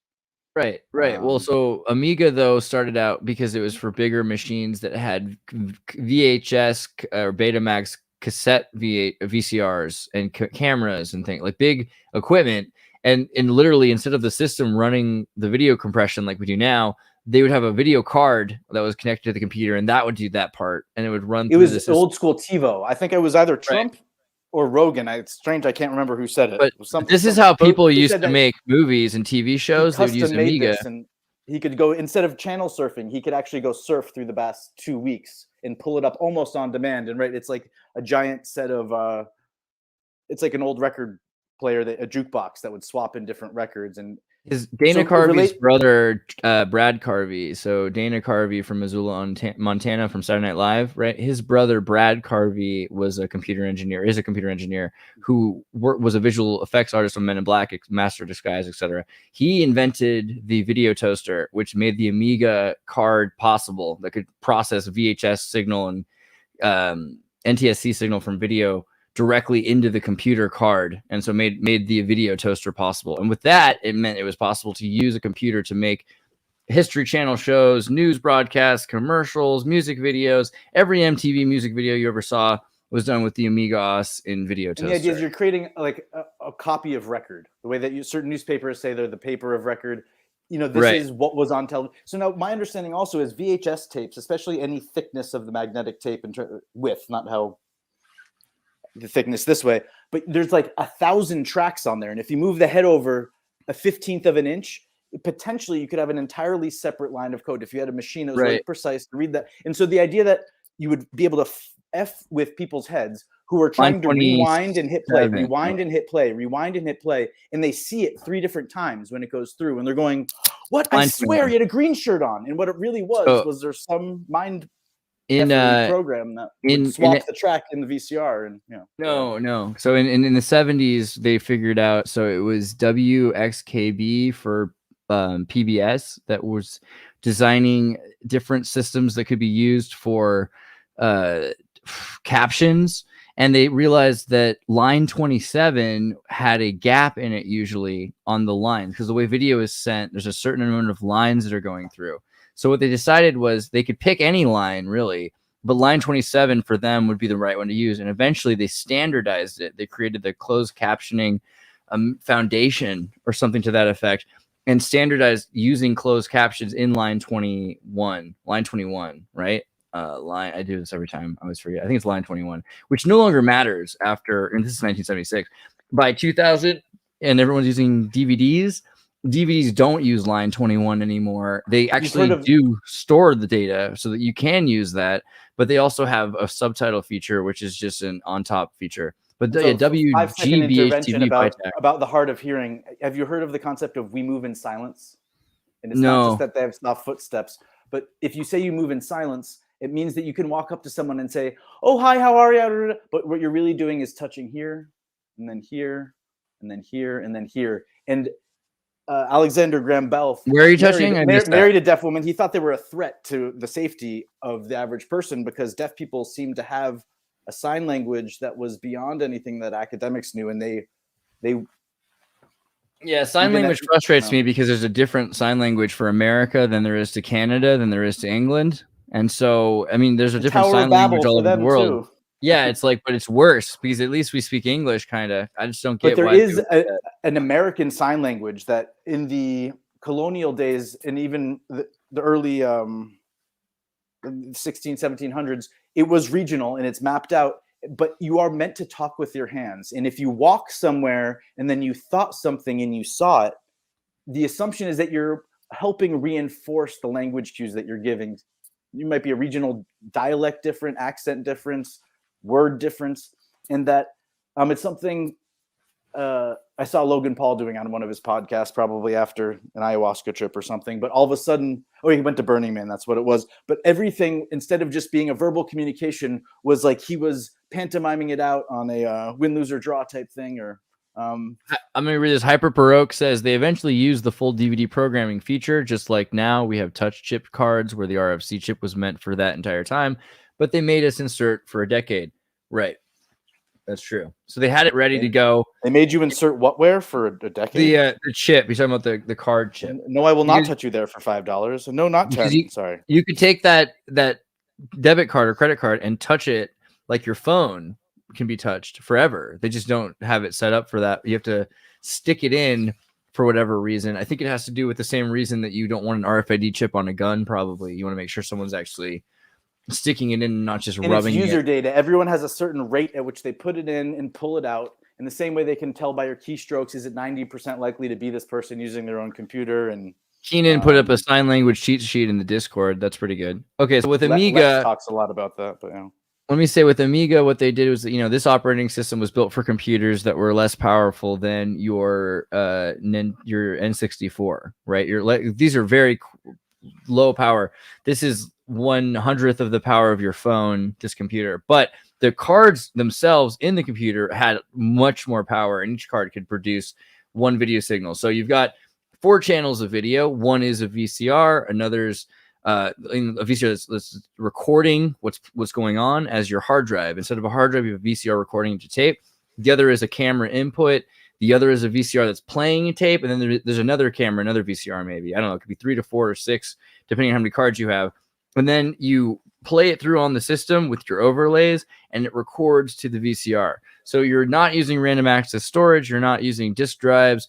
This was completely an analog experience, and that was and whether or not it's an exact replication of what the artist created. That might have to do more with frame rates or color matching, right? Or so you lose a lot in the process. Interpolation between frames. If you put an algorithm on something, it might appear a lot more smooth. But if you ever try to freeze frame it to see was that ball fair or foul, the only copy you have left is the one that's been stamped, so to speak, as the output, and you can't necessarily go backwards. Whereas with computer files, right, you can always kind of go back to shooting raw, so to speak, which is when you use a DSLR camera and it stores a huge amount of data other than right. Meanwhile, then settings you chose. Then there's Santa Cruz operations, which, like I said, this is what McDonald's used for their touchscreen systems up until like 5 years ago. For like 30 years, they used this handmade operating system that was a deviation of or a revision of a military-based one that had been used mainly for Navy ships to guide them across America. There's a lot of ships still run this, and there are programmers. I know guys that still write updates for SEO because it's cheaper to fix up SEO than it is to update all the old boats to run on something new, right? Just to keep that going. Well, and they trust the security protocols that are in place, and anything that's invented out of whole cloth new, right?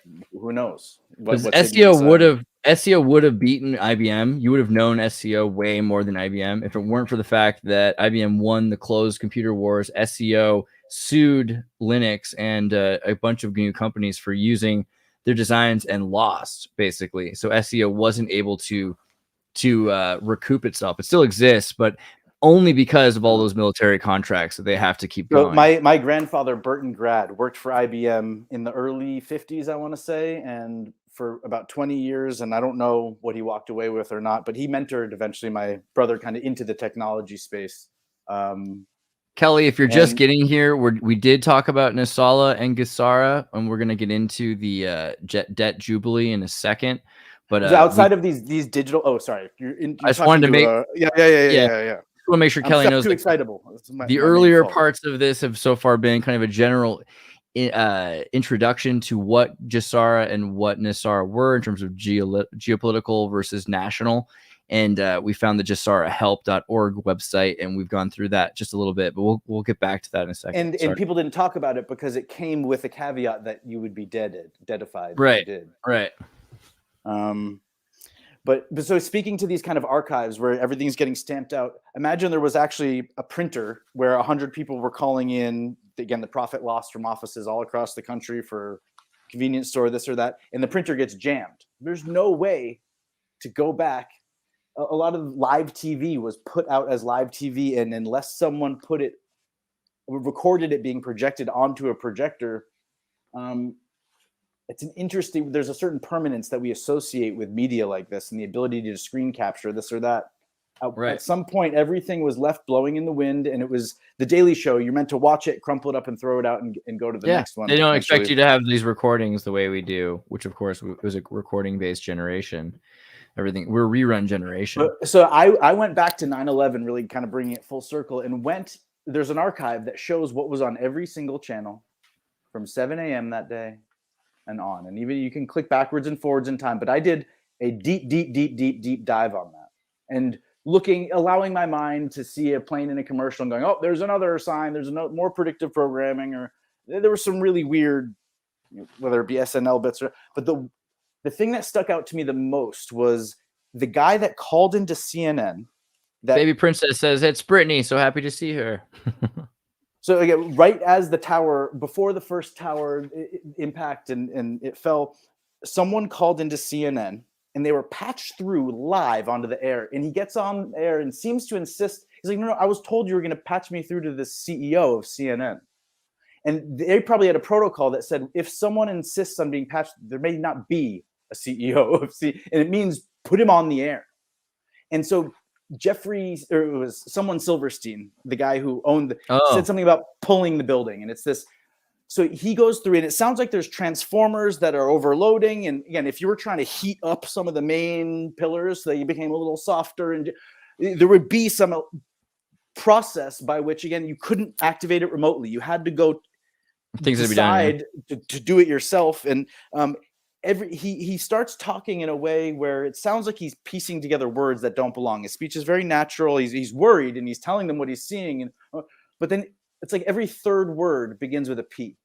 And then there's a few words in a row that begin with P. And for all you know, the protocol was right now, anytime you say a P word, it means and pull and pull and pull. And that's, again, how you begin to set in place. Oh, yeah. Hide in plain sight. Reactions. Right. Yeah, I can see that. And so again, it's like, how was our own system hacked to give the kill code, so to speak? And then again, without it, I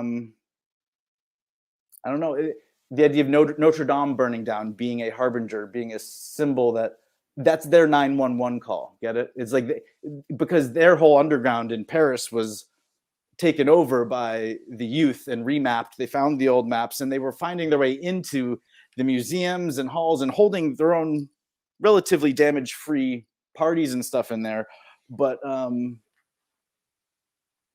the Chutes and Ladders game that's played under our feet apparently was under control, or was abandoned at least. And then each society has its way of putting out a 911 call. With Nesara, it sounds like, again, I didn't realize it was that specific, but Clinton was about to announce. Bush was about to announce the Clinton initiative. And they're trying to say that George Bush tried to usurp it and stop it from happening, or only use it for specific players. And in other words, not to do this for Cheney all of us. It. Well, it's not. Let's be real here. It wasn't Bush. It was Cheney. Right. Well, this isn't the administration, right? So this is not at us, though. It was supposed to be Nesara to help all the people, and instead it only hit Wubakia, or whatever the Wookiee corpse of Enron, etc. Right? So some of these groups got to do this, and the American it's like economy. You put your raw sewage next to the thing that you want someone else to destroy, or Amero currency, right, was a thing that they were trying to build. The Amero, yeah. Well, it was going to be the Euro, Canadian, American, Mexican equivalent.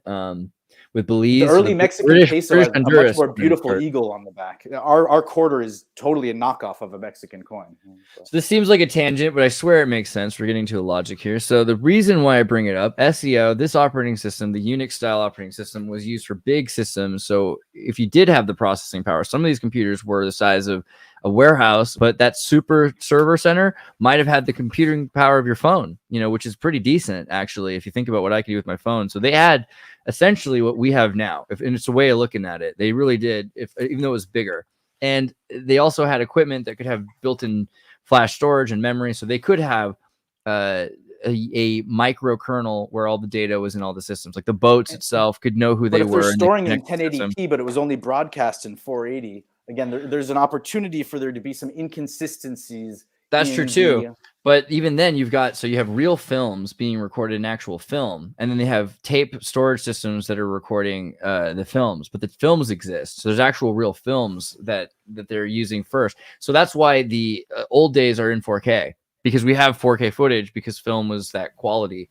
Well, and going back to that the Mexican coin, over the series of 10 years, you can watch the snake in the eagle's mouth go from this beautifully detailed thing where you can see the snake, even though it's so thin, turn over in its head. And then as it goes on, it's almost like a kindergartner tried to make a copy of it as best they could. And you lose the fine details. And it's not because of wear in the coin or wear in the die press. It's that there's some sort of armature Caselli machine that lets you take something the size of, a huge dinner plate and miniaturize it down to the size of a coin. And there's loss. By retracing what's up? And there's loss, right? Yeah. I mean, but the Amero will probably happen. Andreas, you're talking about saving film. Did you do that for Turner or something? Or didn't you store film or had to keep archives? This is the kind of system that we would have used. We used, I don't remember if it was an SCO. I think it was our own Turner completely Turner scratch operating system written for Turner, but it was using a Unix kernel of some kind. It might have been a BSD and kernel. You found in the basement of a McDonald's the data from the moon, right? Isn't it? Well, I didn't personally find it, but I went to the McDonald's where it had been and where there was a guy in a sarong who was. My brain memorizes details like this about everything and everyone. I swear, I don't just watch you, Andreas. But I did spend a decent amount of time in that McDonald's, to be fair. But okay, so the way this would work then is you connect it to another computer system, which tells you what it is, and then that connects you to a tape machine, and the tape machine tells you what it is. And so you would have been able to have this super network, and that's how all these reruns would play on TV. They're like, and now we'll play this tape, and then we'll play the next tape, and then it'll play tape 83, and then it'll play tape 812, and it'll just roll clip 14. Right, and that's the beginning of this system that eventually became, possibly a personal computer system, but it was a much wider and bigger thing. So then all of a sudden you've got these newer systems that are starting to emerge that are way better than Linux, but Linux was the first one to be free. So it suited the need, but it's not just a catch-all for everything. You've got so many better options. Haiku is a better option than Linux that you can run. Riscos. You can manufacture glass in all types of ways, but if you make it by hand, you need a team of 10 people. It's physically demanding. It's emotionally demanding. And it takes a lot of experiments and where it goes wrong. So before, when Jon Stewart would have on Jim Cramer, roll clip 12, roll clip, there'd actually be someone in back who had to be like standing at the ready, grab the reel, put it on, hope that it synced up and get it live on air. And then like pulling off this interview or this media piece was a collective group effort that now there's kind of this jack of all trades mentality. And Andreas, you're plenty competent to do everything involved with running a podcast. But when you're the on-screen talent as well, there's a certain consideration to be made for it's like setting up a yoga class. If the stereo's broken and the air conditioning isn't working well, and I stubbed my toe on the way over, and the Red Sox lost, and it's like I'm bringing that to my delivery, so to speak, or letting it affect my ability to refine the process. You have to be so centered. It's so hard to be centered in this world, but it's like the only way. Well, it's even harder for most people. Again, like you and I do, we kind of embrace the idea of being centered is embracing the momentum in whichever direction it may be carrying in a playful way, knowing that no one thought is the be all and end all and meant to be held on to for forever. let me tie it together, because I swear that wasn't just because I wanted to nerd out about Linux. I swear this is why. So you guys know now that there are a bunch of these other things that are running on servers, not just on your phone or your little personal computer, but on big systems that are running thousands and thousands of websites, and people are running their apps through these super servers. Doesn't matter what phone they have, is connecting to one of these other systems. And again, they tried to make it for free, and they invented this idea in GNU Herd, a microkernel that's going to have a bunch of real-time operatings and order of operations. And the only way that so far makes any sense to organize those order of operations is the same way that a cryptocurrency exchange works, where the value of the process is a higher gas bill, and so it's raised higher up and lower. And so this is literally the reason why and Bitcoin mining is actually the new age SETI version, and that's where the trajectories of the asteroids are being calculated and the viruses are being crunched. Or it's in the Bitcoin mine, maybe. Right. And the Bitcoin, people keep thinking, where's the data in the Bitcoin? It's not that the data is in the Bitcoin. The Bitcoin's about, and whatever currency is about, it's a receipt for the exchange of labor, services, goods, whatever's going on. So that's why it's being equated with money, but it really more beneficially can be equated with supercomputing, and the way we're going to make it possible for, this is the biggest companies excited about this, besides pharmaceutical companies, are Square, Cash App, PayPal, companies that are going to do economic exchange. Because if they can do promissory lending based on the system here in Boston, then they can inflate the, how dollars, you can trade $10 for every dollar. Imagine what you can do with digital money if you have enough accounts with virtual money that promissory add zeros to it or take them away. So it's a huge thing. So we're talking about inflation rates. We've seen the last 2 years, 80, 90%, I think now, of dollars created in the last 2 years. That's why I wanted to talk more about the National Jubilee. That's why we're pulling that picture back up. When I heard about China, hour 45, they invented money over there, and so it's like, right, they have lots of billionaires, and they don't announce their names to the public. It's almost preposterous that they do that here in America. So my favorite, if we want to just jump right into this idea of a national peace jubilee, and then eventually 3 years later was the World Peace Jubilee, and in between, this sounds like a Nesara in and of itself. It's like it's an economic reset. And if you look at the time, 1869, you've got an economic reset because the Confederacy is paying for the war debt the way Germany was paying after World War II. I mean, they completely just devastated everything. The National Bank with Andrew Jackson. So what leads to this National Peace Jubilee, sometimes there's a signal that's sent out. And in the process of both the 69 and the 72, they assembled the world's largest pipe organs.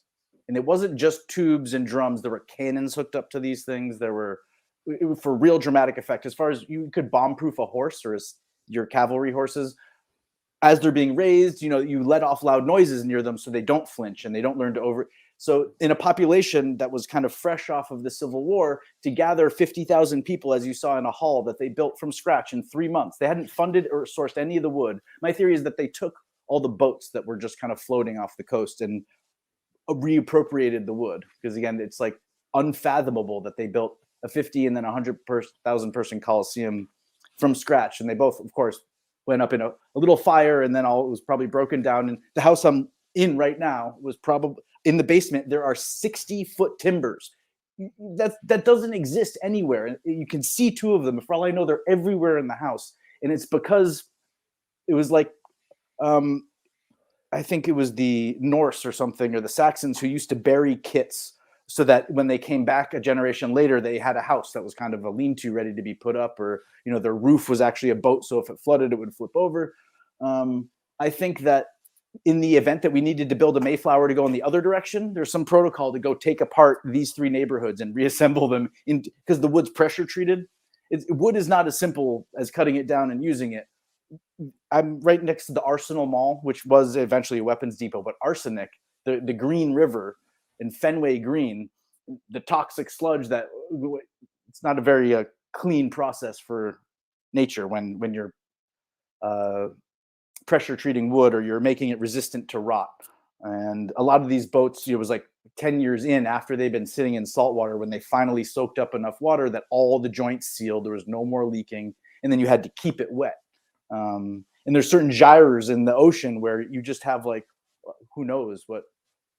There was a cinema from the 50s or 60s early color, and there's this giant head of like a Statue of Liberty type creature that was hollow, and its buoyancy was being affected, and it would kind of raise and lower and freak people out, and it made its way across the ocean, you know.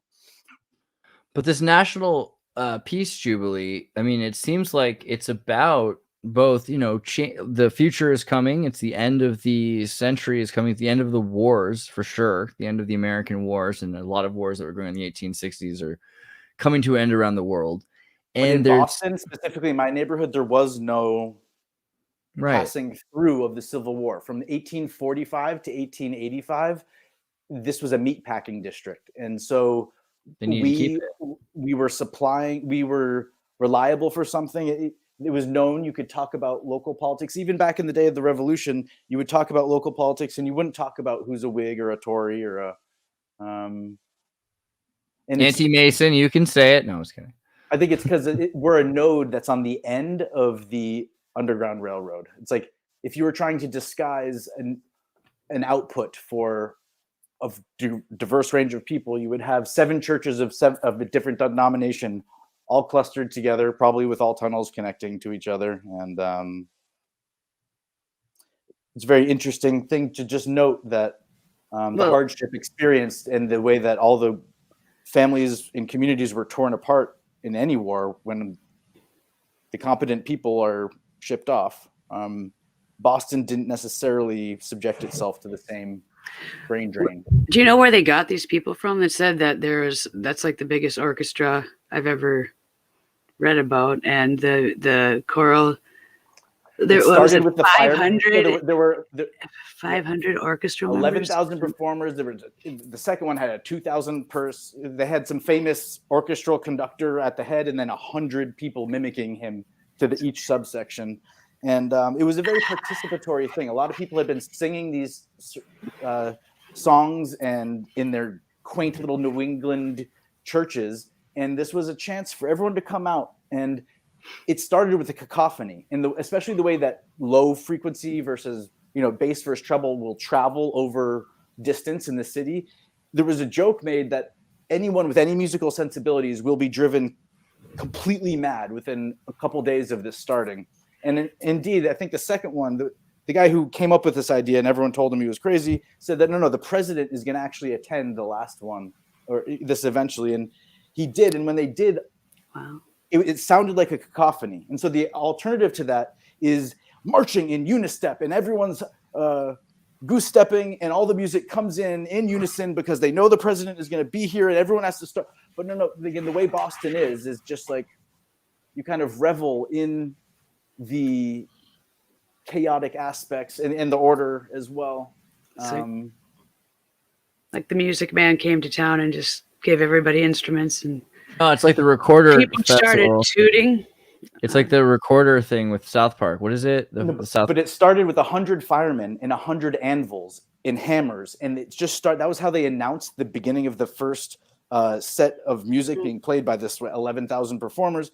And the way that they really kicked off the singing was a bunch of cannons went off outside. So imagine everyone's being gathered to a fever pitch. You're inside this thing. It's way louder than it needs to be inside. There was a 30-foot drum. Again, all of these, it was the largest of this type of instrument ever created. A woman actually died in the balcony as soon as the music started.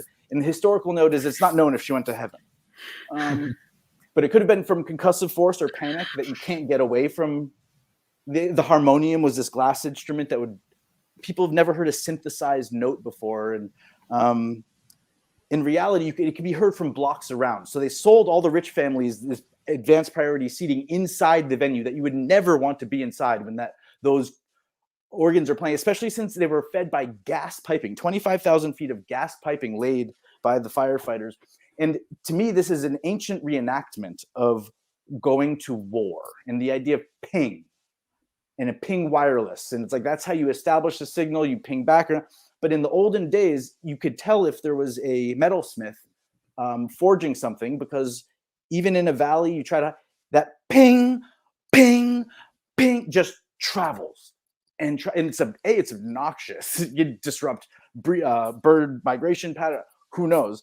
But someone's going to go check it out to see if they're making swords, right? Or eventually the Springfield Armory, I get the feeling that after making weapons for the Civil War, and they called them organs of death, the display racks of like 100 muskets. It looked like an organ of death.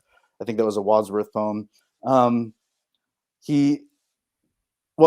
again, the odd historical, trying to jump to for time's sake, we'll go over this more in more detail maybe if I start my own channel, or again, we make Sunday thing a regular thing. But in the middle, so as soon as the music started going off, there were tents set up all around this Coliseum.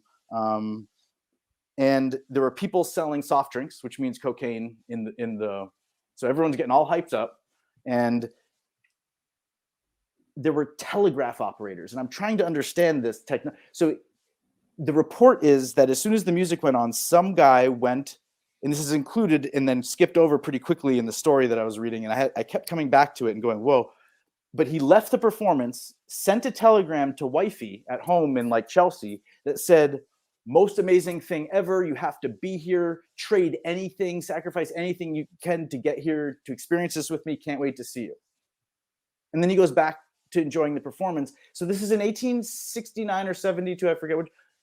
A guy sending a text message to wifey with the understanding that she's going to get it within a time frame, that she's going to be able to respond to it in this casual way. And it's like, right, it was surrounded by a dirt field. So where was the telegraph station? And what did it look like? And did she have a receiver at home? And Boston was the kind of place where there might be a local hobby club that was handing them out.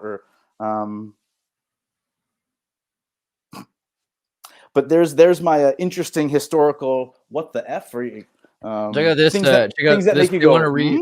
want to reinstate with Gesara, or I'm sorry, with Nesara, the national version, the original title of nobility amendment clause, which reads, no title of nobility shall be granted by the United States, and no person holding any office of profit or trust under them shall, without the consent of Congress, except of any present emolument, office, or title of any kind whatever, from any king, prince, or foreign state, if any citizen of the United States shall accept, claim, receive, or retain any title of nobility or honor, or shall, without the consent of Congress, accept and retain any present, pension, office, or emulation of any kind. So those titles are like a scorpion.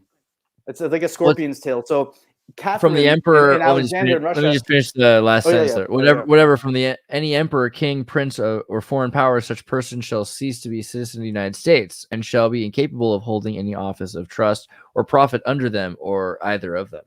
Well, the idea is you're starting a lineage, and the nobility used to be subjected to mandatory service in the military. And so before the Emancipation Proclamation, there was the Emancipation Manifesto, and the manifesto is a dirty word, but the Emancipation Manifesto also came along with 17 laws and worked out the nuances of what it meant to free all the serfs, which is why we had a civil war here, is because someone made a proclamation without, and maybe again, for better or for worse, it was time, but in Russia, they had the opportunity to watch the rest of the European nation go through these upheavals over the previous 100 years. And there were rules put in place about if you're transferring serfs from here to there and freeing them, they have to be given a certain amount of land and resources to establish a new life, kind of the 40 acres and a mule equivalent. And it's almost like the ethos behind all the things we celebrate as part of American history were just a poorly executed knockoff of, again, look it up, the Emancipation Manifesto, which was preceded, though, by the emancipation of nobility. So before you could even allow the general society to say that the common people are free, you first had to get the buy-in of the people with the resources and the history and the families and ties to say, no, you also are free. And what does it mean? It means you're not obligated to serve in a foreign military, because in theory, by adopting a name or a title, you're creating, again, 100 people over the next 100 years who, right, you're not an American citizen. We don't know what you're loyal to now or what you've been caught up in. And yeah. Man, that's interesting. Well, I think we've covered a lot. Is there anything else you wanted to cover before we close up? Yeah, so as far as the debt jubilee, just kind of these clever, an example of the type of puns that so you know the song Sunny Side of the Street? Mm-hmm. I used to walk in the shade with those blues on parade. So this rover, but there's a line in there that says, if I never had no senses, I'd be rich as Rockefeller. So on one hand, if I never had a cent, I'm still rich in my soul. On the other hand, if there was never no darn census when they came and took an account of all my family's wealth and then it got taxed and generationally stripped away from us through inheritance tax. And also to be a CEO, the reason that Andreas and I right now don't have 50 people working underneath us with a nice big buffer of venture capital and without any real regard as to whether or not there's a long-term major upside or not, let alone break even, is if I never had no census. Keenan says land has been purchased for you in Scotland. You are now ineligible for presidency. Dang. Well, but if I never had no senses, I'd be rich as Rockefeller. If I was a ruthless motherfucker, I'd be CEO of something. But that's just not. And the same thing with the gentleman, Mr. It wasn't Kellerman. Who was the guy you just interviewed from Boston as well? Richard Stallman. Richard. Yes, I think that. Again, the way that he wasn't pursuing riches, he was there to represent a certain ethical principle in the common, and it may have been right at certain times, more or less right. Something that you really have put forward, Andreas, something I've not seen anyone else call attention to, and there are movies that have been made about it, but right, if you're really good at something and you might actually be on the cutting edge of giving someone access to the upper limits of a certain technology, there's a historical precedent for kind of limping or, not submarining and not sabotaging it, but you can't get there from here, so to speak, where when it comes to like, oh no, you're being told to make an artificial intelligence weapon that will seek out any radio emitting device and be triggered by this radio signal. And then like, if you have 1,000 of those everywhere and someone lets off that signal, we enter the dark ages for the next millennia because there was a bunch of, even in a giant floating fortress that's just designed to drop missiles on anything that's emitting a radio. So it may have happened in the past. I mean, but as far as the Peace Jubilee, there are many, many stories. It's interesting to, again, from a musical aspect, when you put a giant synthesizer, you put one of these largest pipe organ, and again, be careful which search engine you type in world's largest pipe organ, because you might get totally different results.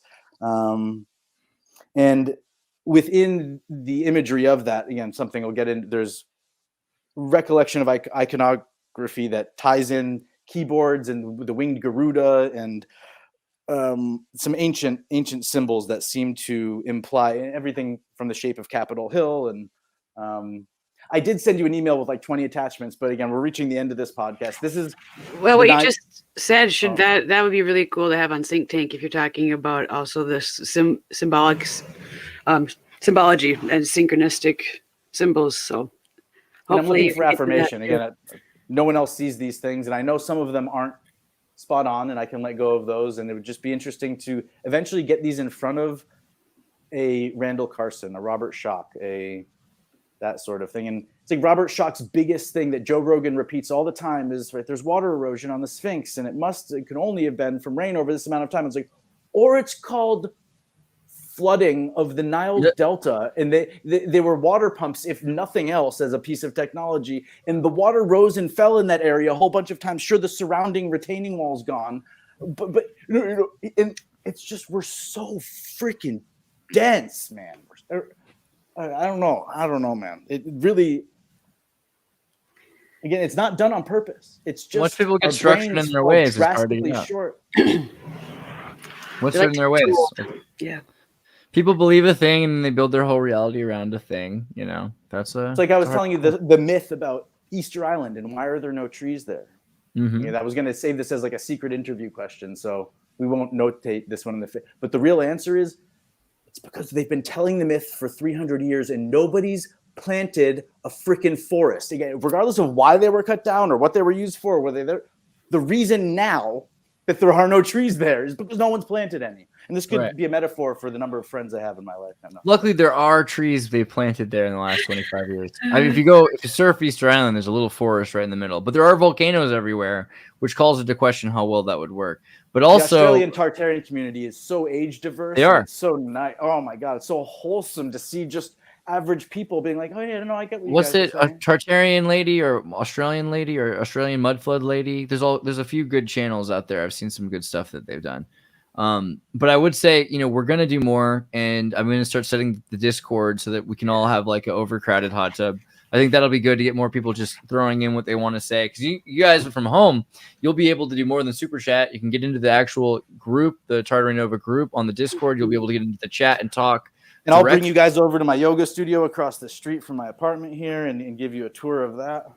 Yeah, I mean, some of my artwork here. There you go. The textbook I'm editing. Come with me, and we'll attend their Jubilee, and we'll see them spend their last 2 bits. And again, this is the real teaser. So this is something that you'll never see anywhere. This is Viracocha from Tiwanaku, as in Taiwan, from the Hongshan culture. This is go ahead and explain this one, anthropologists. Right? Like, there's a lot of figures holding 2 different things, but this is the gate of the sun from Pumapunku or from Tiwanaku down to. Again, I have pictures of this where it's easier to see all the details. And this is the kind of thing you can tell this was done by a diamond bit, because there are certain places where there's just detail that's almost too fine even to see with the naked eye, almost as the artist showing off. Like, by the way, I know it's a little crude and worn down, but I could have, or that the original artist was clever enough to know that it would get worn with touch, but there are certain areas and crevices where you can still see that detail. And again, just because it was made on a lathe with a diamond bit doesn't mean it wasn't done 2,000 years ago, my friends. And, John Burt's asking about the Discord. If you guys are confused, cool. Go to tartarynova.com, click on the Discord link at the top. If you're on your phone, there's like a little 3 bar you have to pull down, but Discord link is there, and it'll take you to the Discord invite right there. And what should everybody call you? Friend. You know what I mean? Something like that. I think is the Lord of the Rings. I was going to say too, we have a recent Tartarians channel that has some older footage that people can go check out too, of you and street stuff, and we'll get that rolling soon if I'm going to start doing videos and stuff. I'll pull that up. This is me in a special group in elementary school where the guy this guy right here was the winner for 3 years in a row from 2000 to 2002 of the United States of America Math Olympiad. Oh, wow. Number one placement. And had I remember when I was in 2nd grade, he was taking math with one of my brother's friends 3 years up, and the test was graded on a curve, and they threatened to beat him up and stuff him in a locker if he ruined the curve for everybody. Guys, like and subscribe to Recent Tartarians, and I drop bits. The only place you'll find me is right here. And everyone, go in the middle of the night, go press the $250 button on Andreas's channel. You know you have all been enjoying his content for years and want to continue to enjoy it for years to come. He's not selling. We're not. Even if someone does ad reads on his channel, ethically speaking, it's not him. If you donate to me, I'll bite the bullet. If you guys donate to me, that's very kind of you, because it does make it possible to keep making more content, and it's only going to get better because we're at that point now where we're going to have more and more people talking about these things. We're going to have a community back, and it's going to be the best community. You're going to have a convention someday, a Tartarian convention. Can you pull up one image from the email I sent you, just the Incubate logo? Ooh, okay, hold on. It's this idea of infinity contained inside of a closed space, which is a mathematical concept where you can have a fractal inside of a fixed perimeter, and therefore infinity exists inside. Maybe this is the idea about joint housing where entrepreneurs live with people who were recently unhoused and totally. No. So this is the crummy one. This is the real one, and so maybe turned 45 degrees eventually, but sitting kind of on its side, and so you can see a whole bunch of other runes that are built into that if you just look at it as a line drawing. And I think that's what started the pandemic. That's why everyone had to stay inside, because I made this sigil. And I didn't even make a digital copy of it. I was too afraid. You got to be careful with that. Yeah. Well, now you did. Thanks. Make an NFT out of it. And right. That's cool. We'll get into all the good stuff. See, again, that's a representation of magnetic tape going over. Again, this is an ancient symbol. Oh, I see it. That's two, and then the reader head and everything. And it shows up a whole lot of places. Cool. Andreas, we'll definitely do this again. Thank you for again. taking care of hosting the podcast. And thanks for letting me be a fly on the wall and try out my StreamYard and see if it worked. And Brittany, next time listen to you. I love watching this and listening to people. Yeah, sorry for not being more engaging. No. This is Sorry, I just wanted to listen. One thing I want to get back, if I'm going to be a worthy co-host, or even if it's like there's a certain channel or type of episode where I come in and allow Andreas to do more other types of talking, and I want to make sure everyone's included in the conversation. And as much as I love interrupting people, and I'm do so unabashedly to show excitement, and I know It's that like, it's just that people, I think what it is, and I've done this a lot. I know what people are thinking sometimes. And I think you know what people are thinking before they finish saying it sometimes, but the audience doesn't always. And that's where it's like, okay, then you got to let them finish it, because then it's recorded as a full. The problem is that they stopped talking. It's like, I can listen and talk at the same time. So go ahead and finish. Oh my God, Richard Stallman today. He takes like 30 minutes to think about something in between. So I'll want to ask another question, but he's just trying to get the words together, right? So if you're watching any streaming platform, if Alex Jones pauses, makes a pregnant pause, I always check to see if the stream is interrupted. There's this like dropping feeling I get. It's like, oh no, connection is going. Dead air. Yeah. Elon Musk, when he was on Lex Friedman's podcast, usually it's this, we never step on each other's toes. You talk and I talk. It's as though like Joe Rogan issued some sort of like, this is the proper way to do it, and you guys better, that's why you're not successful. It's a tribal thing. They pass the turtle shell back and forth, and only the one chief gets to speak. The talking stick. It's a thing. It's a thing that he practices. I'm sure it's a military and hunter artifice of culture. Oppression. So here's another one of my word plays. Again, you've never heard it before. It's pressure. It's the pressa that makes a me daimon. And so the press means captured forces that were forced to go into the military, or it's the media, the press. I see what you did there. And it makes me a diamond, or it makes me daimon. Or the daimon. The pressa that makes me. So if you're being gang stalked through your device, turn your computer off and go outside. 5 minutes in the sun is what they say. That's all it takes to cure the coronavirus, right? Ladies and gentlemen, the man who will never bring you dead air, Stefan. And then Brittany. Yes. Hello. Thank you guys. I'll see you guys soon. At Peace. the end of a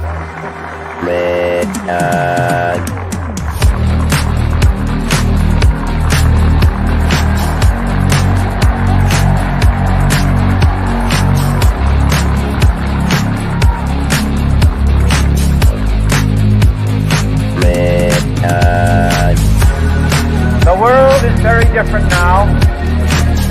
For man holds in his mortal hand the power to abolish all forms of human poverty and all forms of human life. Begins a very special time of the year for us. It's the time of peace and reflection.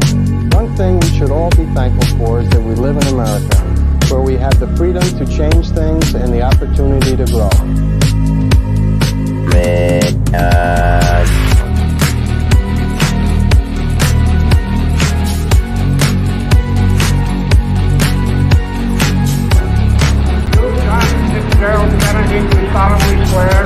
I, John Fitzgerald Kennedy, do solemnly swear That you will faithfully execute the office of President of the United States. that I will faithfully execute the office of President of the United States And will, to the best of your ability, and will, to the best of my ability, preserve, protect, and defend the Constitution of the United States. preserve, protect, and defend the Constitution of the United States. So help you God. So help me God.